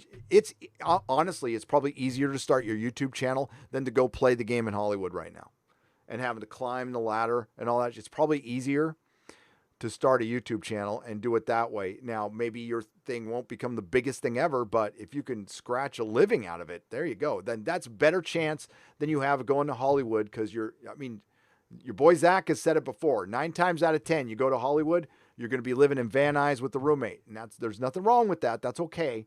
But when you're 55, you don't want to be doing that kind of stuff. When you're 25, that's fine. Hale, have you caught Snowpiercer or Stargirl yet? Asked Ryan Champ for $1.99. I've seen Stargirl. So first episode of Stargirl was fine. It was, it's very CW, and I know it's on DC Universe. I have reviewed and watched everything they've produced. So I've seen all the Swamp Thing and all the, okay, that's not true. I didn't finish Teen Titans Season 2, but everything up to Teen Titans Season 2. So I've seen all the Swamp Thing, seen all of Doom Patrol, seen Teen Titans Season 1 and the first episode of Teen Titans. And I have now watched the first episode of Stargirl. While it wasn't, the episode wasn't woke, it will go full on identity, intersectional feminist Mary Sue woke. It will. Now I'll continue to watch it, and if I'm wrong, I'll admit it. But I haven't seen the second episode yet, which I can. I have the DC streaming service, which I like. It's my favorite streaming service. You got comics, you got old TV shows, and I think it's going to get absorbed in HBO Max now, or if it hasn't happened already. But I liked it. And I liked the Doom Patrol show. I thought it was pretty good. It gets really freaking woke in an episode, like ridiculously woke. But it sticks to the spirit of Grant Morrison's Doom Patrol, which I was a big and am a big fan of and own all the comics. I also own all the Silver Age Doom Patrol. I love the Doom Patrol. So Stargirl has great potential because I like the Justice Society, and some of Jeff Johns' best work was his JSA run in the mid-aughts. Brilliant shit. Captain Spire, it just feels like good folks are leaving the industry and the talentless hacks are staying. You're right. All the time, the companies are on their death spiral. Yes, they're losing the good talent because they've decided, you know what? I might be able to write a script on my own, write a comic on my own, do something on my own, and not have to kiss this much ass to get paid to have my creative baby taken away or spat on. Yeah.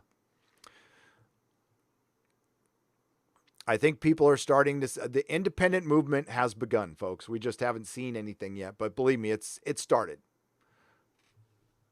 And it's not going to end the way you think. Jane Theory for $5. Thank you. Hi, Jane. Hiya. She gives a cool sticker. What's up, everybody? Check out Jane Theory's channel. She's cool.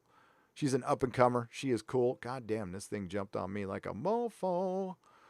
Jane Theory, please subscribe. I don't know if any of my mods are left here, Jane. I'll put the link in for your channel. Give me just a second.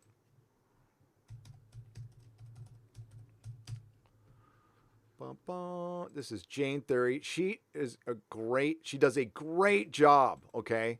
And she's got 316 subs, so she's just starting out. She's a youngster. I don't want to dox her too much, but I like Jane Theory. So here we go. Boom. That is her channel. Go check it out if you got time. Thank you. Patrick Brothers for $4.99. Come to Texas. We have wide open spaces and barbecue, and I love barbecue. I do. Texas is probably winning right now. I'm gonna go check it out though. I'm gonna drive there and check it out. This is going to be a year process because we still have a year lease in the salon, and this is a tough decision to come to. It was not easy for Melissa to come to this decision because again, that salon was her baby. So we're going to see how things are, and one day at a time. But I'll be real, we're going to make it through this. We're all going to be ultimately okay. Okay, we're going to make it through it. But it's not going to be easy for some of us, okay? And we need to keep that in mind. It's not the end of the world, but man, we might have done some harm to the economy. It remains to be seen. Hopefully I'm wrong. Darkly Noon for 10 pounds. Hey, Gary, I found you whilst searching for answers on what Chibs did and trying to figure out why I felt so bad about it. Thank you for legitimizing my feelings. Your feelings were always legitimate. It's just nice to hear them from other people. Now I just can't keep away. Aw, thanks, Darkly Noon. You were always legitimate. Your feelings are always legitimate. The thing is, we have no place to share our ideas because we are kept out of these spaces because we are not wanted. We are flat out not wanted because we are the plebs. We are the fans. We are the salt of the earth people who should just shut up and pay these creatives because they know what's best for us. Just like the politicians, just like the giant corporations, they know what's best for us. I'm just going to leave all my life's decisions to creatives in Hollywood who do a bunch of blow, and to corporations who couldn't give a shit about me, and to politicians who live only for their ambitions. That's to be a good consumer. GP Spectre for $5. I'm afraid to buy this game because it might contain copyright material. I don't want my credit card struck. GPS Spectre, that was good. That was good. Alpha Omega Records for 10 pounds. Bless you, sir. I feel your pain. Your wife. It's so sad what the West is doing to itself. I know I'll have to leave London at some point too. It's all a tragedy. Lots of love. It is. These are our homes. We like this place. You know, I don't want to run away from some place because of its politics. I want to stay and fight, but I don't have the resources to do that. And my kid's getting older every second, and he needs to go to school at some place where there's no fracking agenda and they actually give a shit about him because, you know, he requires a little extra teaching than, I won't say normal, than other kids do. Okay. And that's all I care about. You know, I want to be able to feed him, and it sucks that we played by the rules. And there's somebody I blame. There's an organization, an entity that I blame. It is not anybody in this country. But I'm going to start blaming both parties for playing politics and playing with everybody's lives, because that's what they're doing now. We're way beyond any other. We are now fully into partisan bullshit territory. And, you know, it's very disappointing, but to be expected that that's what happened. It would have been nice to see both parties singing Kumbaya, God Bless America on the steps while we tried to find a solution together. And unfortunately, everything's so partisan now. And you know what? Doctors and scientists are partisan too. Ron Cook for $5. Thank you, Gary, for speaking the truth. But have you ever seen the TV show from the 70s called Quark? I have not. Not Star Trek, but about space trash men. No, Ron, I'll check it out. I don't think I've ever heard of it.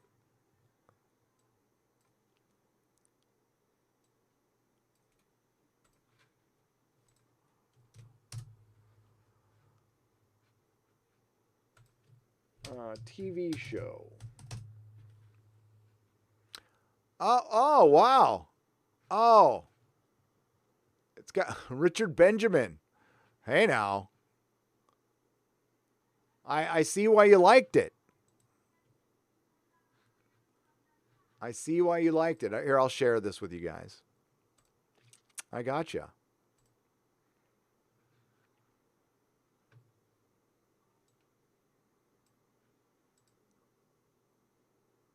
You guys can't see that picture. That's the best picture right there. No, you guys can't see that picture. Hang on.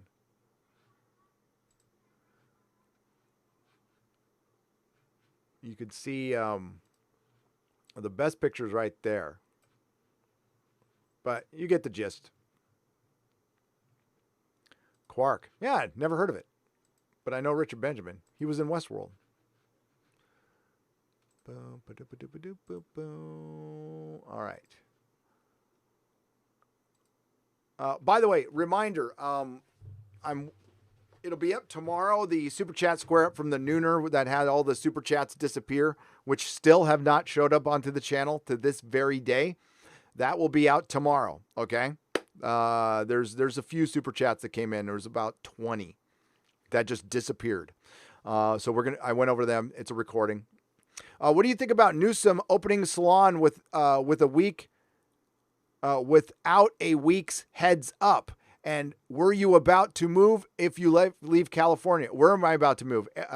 So Avery Clark for $5. That's the source of my frustration is Gavin Newsom gave us no fucking notice. He opened the salons, but then he said they're allowed to open, but they're technically not. That he just gave the word for the cities and counties to then see if they should be open. So we cannot be open. And I don't appreciate it very much. I don't appreciate them kicking the can down the road for political reasons. I am actually enraged about this because they're messing with my wife, and that just tends to piss me off. And they're messing with other small business owners who I have great empathy for. So it's not just us. They're fucking with everybody right now.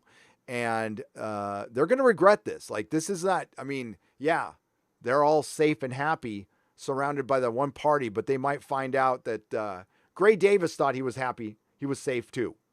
And the same thing is might happen to Gavin if he's not real careful. I personally won't be around for his next election, so I don't give a shit.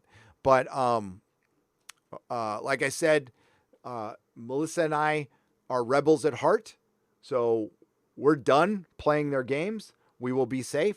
Our highest priority will be taking care of our clients, making sure they feel safe and that they are safe.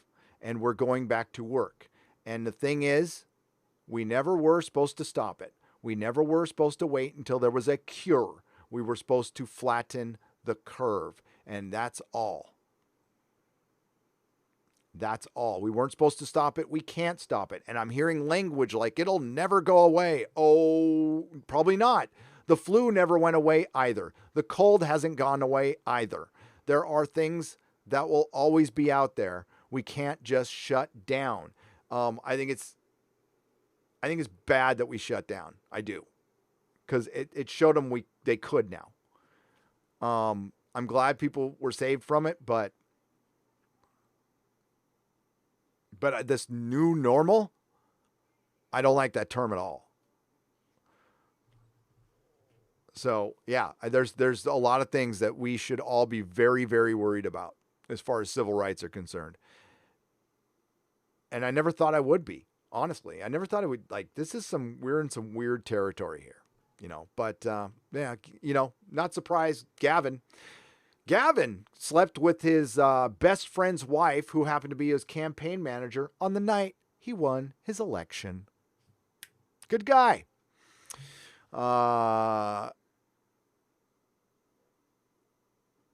Texas. It's not responsible for people to several times break the law, then get glittering prizes for making it into a statewide safe space. You're right to be mad, Gary, and I'll support you in any way I can. Yeah.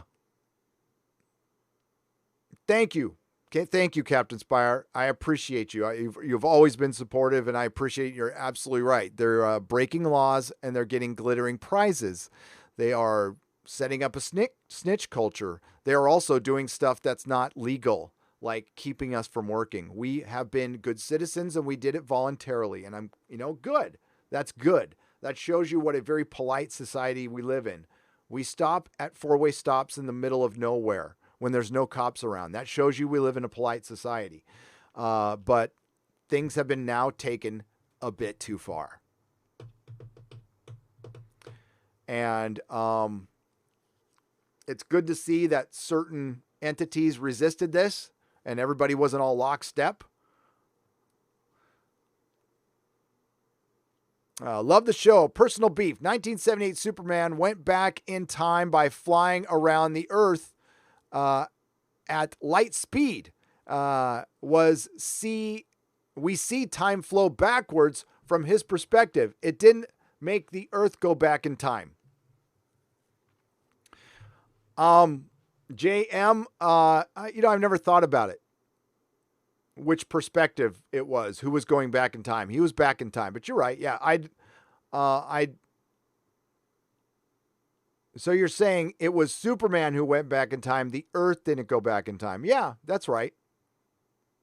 Who said that the Earth went back in time? It doesn't matter though, because he went back in time. Whether it was the Earth and Lois or Clark, they went back in time. I don't care. It doesn't bother me. It's a comic book movie. They do that shit in Superman comics all the fucking time. It's not a big deal. I know some people got hung up on that. I didn't.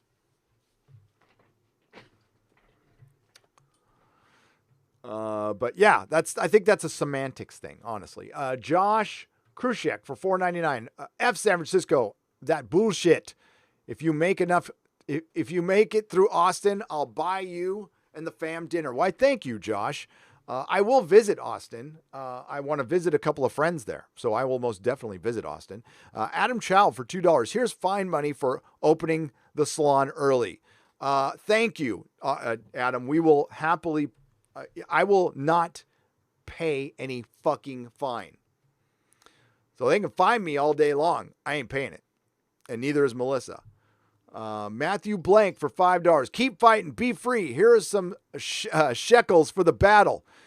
Thank you for a great live stream today. Thank you very much. Sorry, sorry I went off, but I mean, I'm pissed and I'm not, she's going back to work.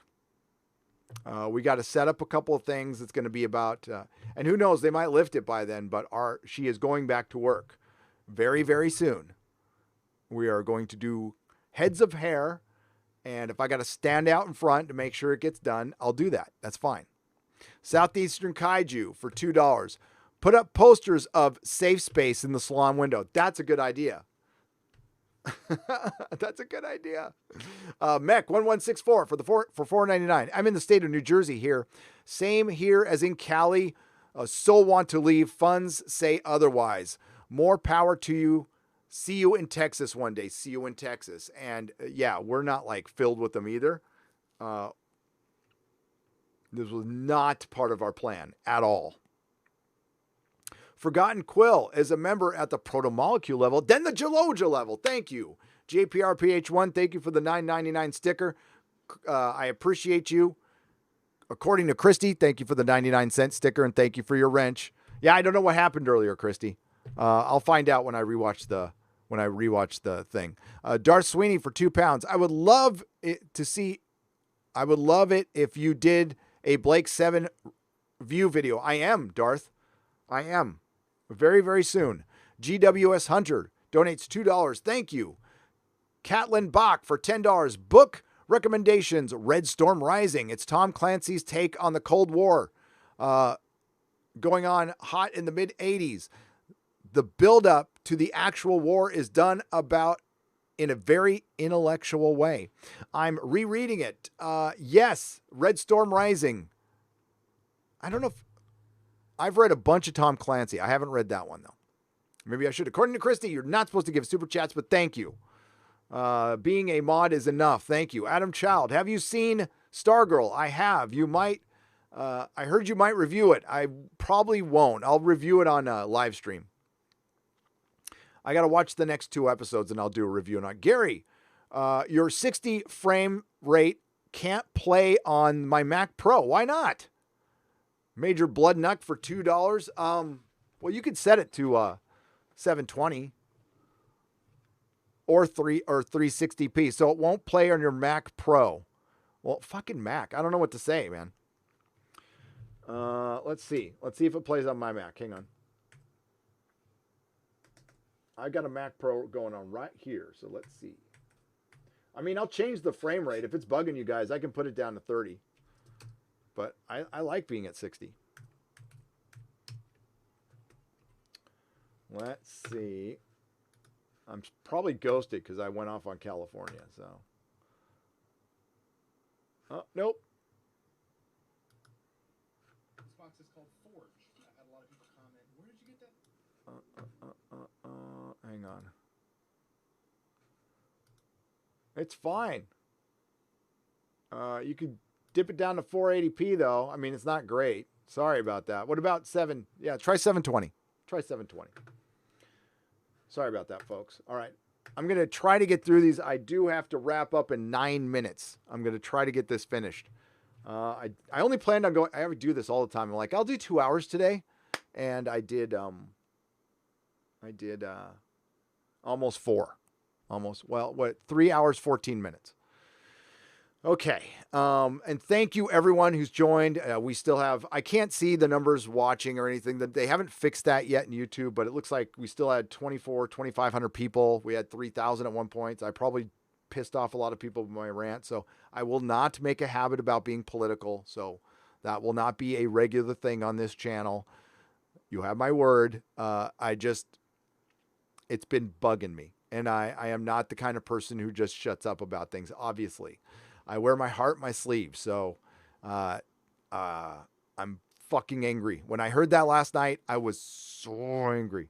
And Melissa just got back, and I hope she knows that I told her she's going back to work. I know she knows. She knows. Gary, our book recommendations, Goliath by Mike Finlay. Stephen Cotton, thank you for the £2. I will check it out. Grandpappy Fisk for $2.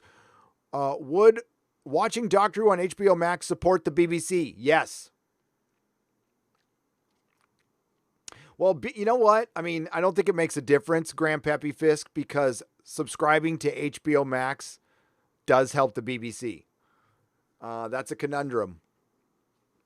It does, but it doesn't help them as much as buying the Blu-rays or something like that. I would buy physical media. I was able to get the entire Doctor Who collection on DVD for $1,200. Now, not everybody has $1,200. I understand that. But if you think about your subscriptions over the years and everything, and they're going to start editing stuff out. They've already have, by the way. I've heard they already have. And they're going to be doing it a lot more. It's worth it in the long run. Paisley Gemini for $4.99. Gary, what's your opinion about peeps who don't like the Lord of the Rings films because they're not exactly like the books? And hey, I'm in Austin, Texas, LOL. Hey, there's a lot of cool people in Austin. There is. It's your government I don't want to be around. Because I've already got one like that here. I don't want to just go to San Francisco, Texas. There's a lot of people who live there. And I usually like artsy places. I do.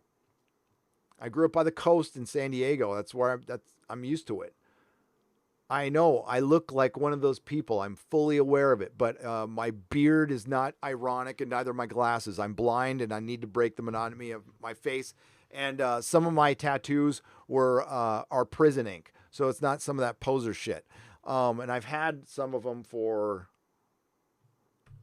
I lost count, 1988. 1988 is when I got my first tattoo. So what do I think? There's purists out there. There's people out there who like the Expanse books only, but don't like the show, when the show is superior to the books. The books turn into woke yickety yak towards the end. Now, the last book was good, but they are adaptations. And I like all the choices, actually. There's a ton of differences. And I think you can enjoy them both. You just enjoy them both. Lord of the Rings is the best trilogy ever made. It's better than Star Wars. It's better than Star Wars. Lord of the Rings is better than Star Wars. Lord of the Rings is better than Star Wars. It is. It's more consistent. Star Wars had the original trilogy, which I adore. Return of the Jedi was anticlimactic a little bit. Okay? The Ewoks are kind of lame. Okay? They're kind of lame. And them Ewoks beating the stormtroopers just makes the stormtroopers, it doesn't make them look that dangerous. It turns silly and into a joke. And you just got to think about it like that. If we're going to pair them up, right next to each other. As important as Star Wars was, Lord of the Rings were better. They were greatest trilogy of all time. The GOAT.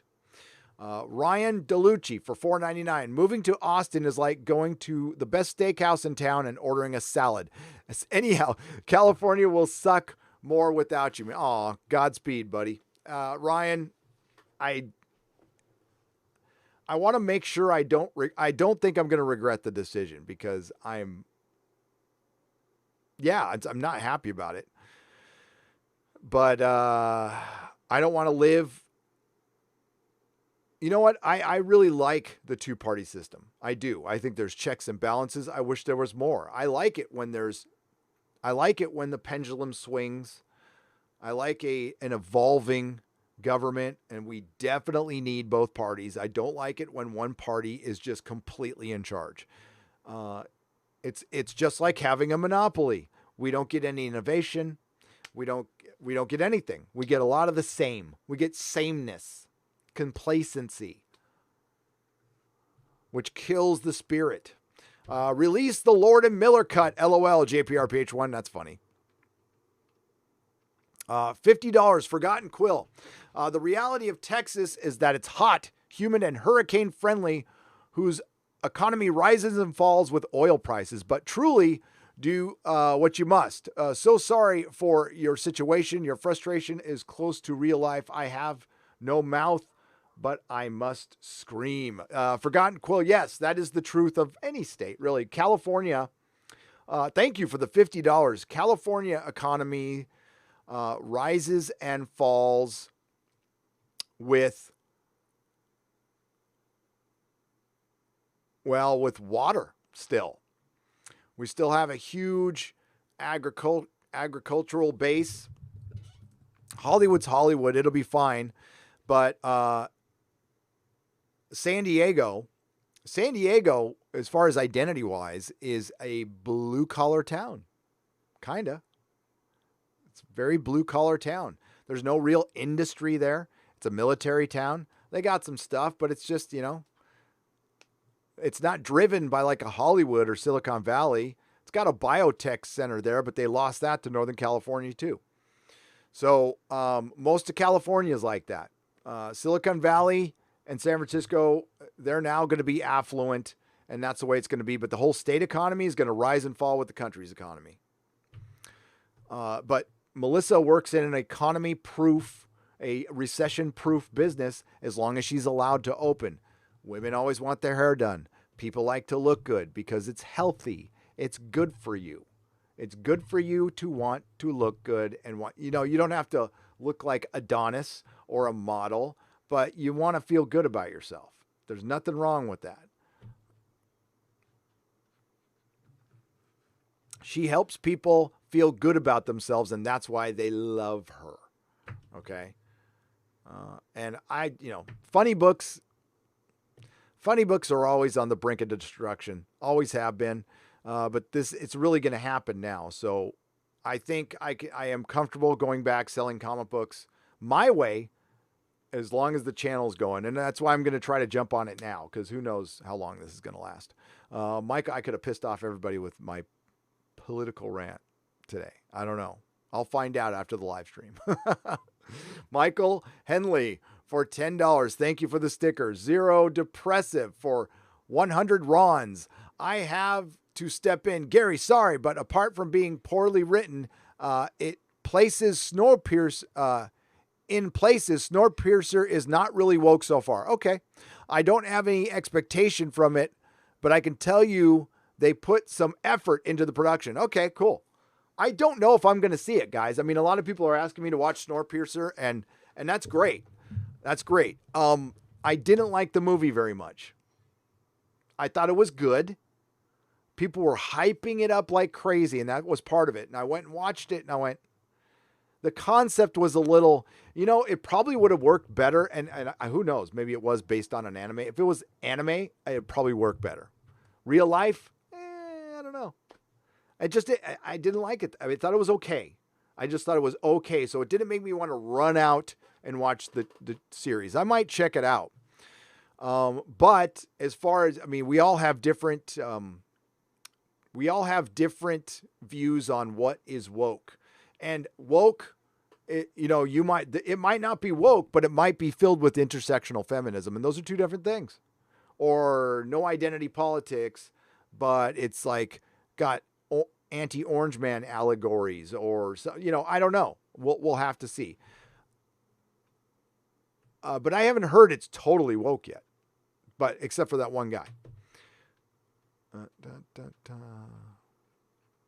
Okay. It looks like we're going to wrap up here. Keep up the good work, says Wandering Paladin. Thank you very much, Wandering Paladin, for the $2. Thank you, everyone, for your support and listening to the rant. I appreciate that, whether you agree with it or not. I appreciate you listening. Always. And that's always, whether you agree with it or not, agree with me or not, I appreciate you listening and at least taking the time to listen. And I will show you the same respect. John Doe for £2. It's in your email. Sorry for the confusion. Oh, okay. No need to apologize, John. My confusion is not anything you need to apologize for. I am always confused. Thank you, John.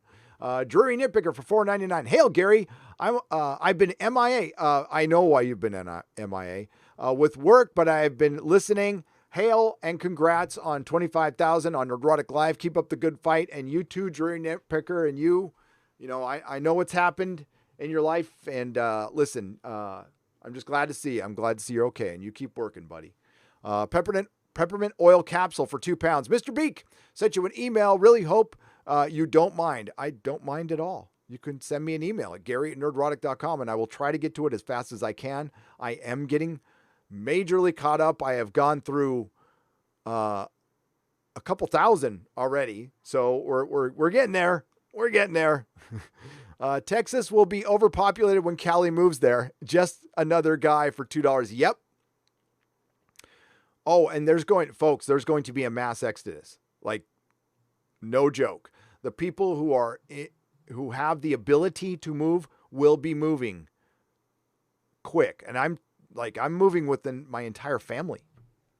Like, it's not immediate. Like, father-in-law, my mother, father-in-law's girlfriend, we're out of here. We're done. And for the people who can't right now, I feel you. We barely can. Like, we barely can. It's not the smartest thing to do. I'll tell you right now, as far financially, but I'm not going to wait around. I'm not going to wait around and wait for California to figure it out or not. Maybe eventually they will. They might have their reasons, but I don't think you need to keep salons closed until San Francisco figures out how to house its homeless population. I'm not exactly for it, but I'm not against it. I take care of them, please, especially during the beer bug. And that's an issue we can take care of the other day. But right now, yeah, house them all you want. You know what? There's plenty of empty buildings in San Francisco that you can build up real quick and put them in there. All you have to do is lift some of your regulations. So it's entirely up to you, not me. Gary, have you thought about playing the Lord of the Rings miniatures game instead of Warhammer 40K, not as cash demanding like 40K? Diego, just to have the figures, yes. Oh, yes. Oh, yes. I don't know if I showed off my latest. Now, by the way, I ordered this a long time ago.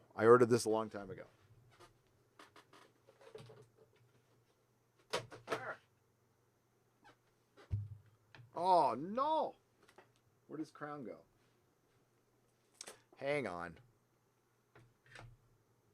His crown just dropped and I don't want to crush it. Dang it. Hang on just a moment. Technical difficulties. Oh, I can't show that window.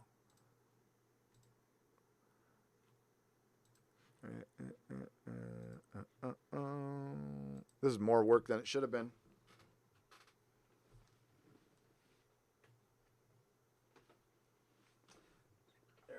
The reason I had to look for it because I didn't want to roll my chair over it. There we go. That would have been bad. I'd have been pissed. So, all that work for this. But yeah. Osmus does a brilliant job on these. This is really kind of like my only bad habit right now, is buying Osmus figures. I'm not getting anything else, but I love these Lord of the Rings.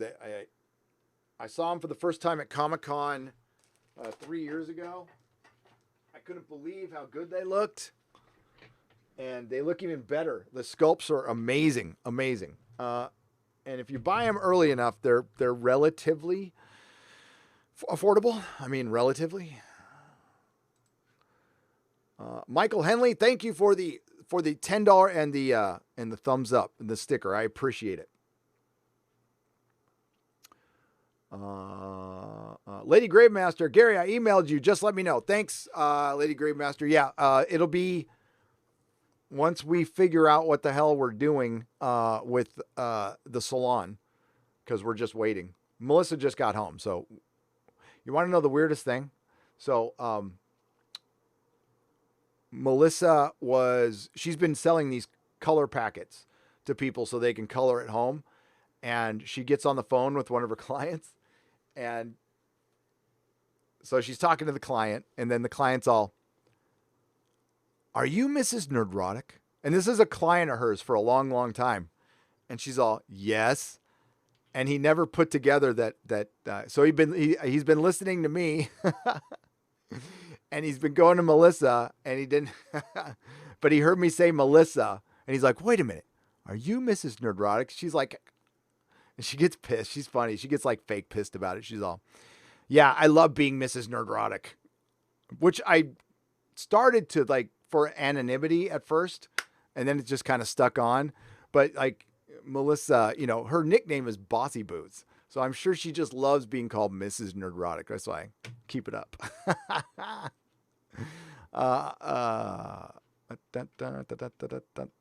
Oh my lordy. If I was in San Francisco, I'd swing by for a haircut. So here, thank you, Wandering Paladin. I appreciate it. JPRPH, thank you for the $2. JPRPH1, my mom, who passed at 99 years old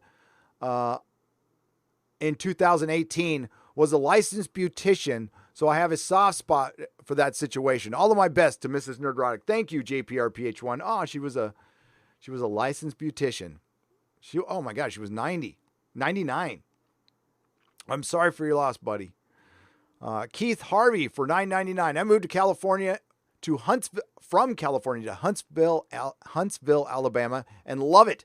It's a wonderful high-tech city, and your family would thrive here.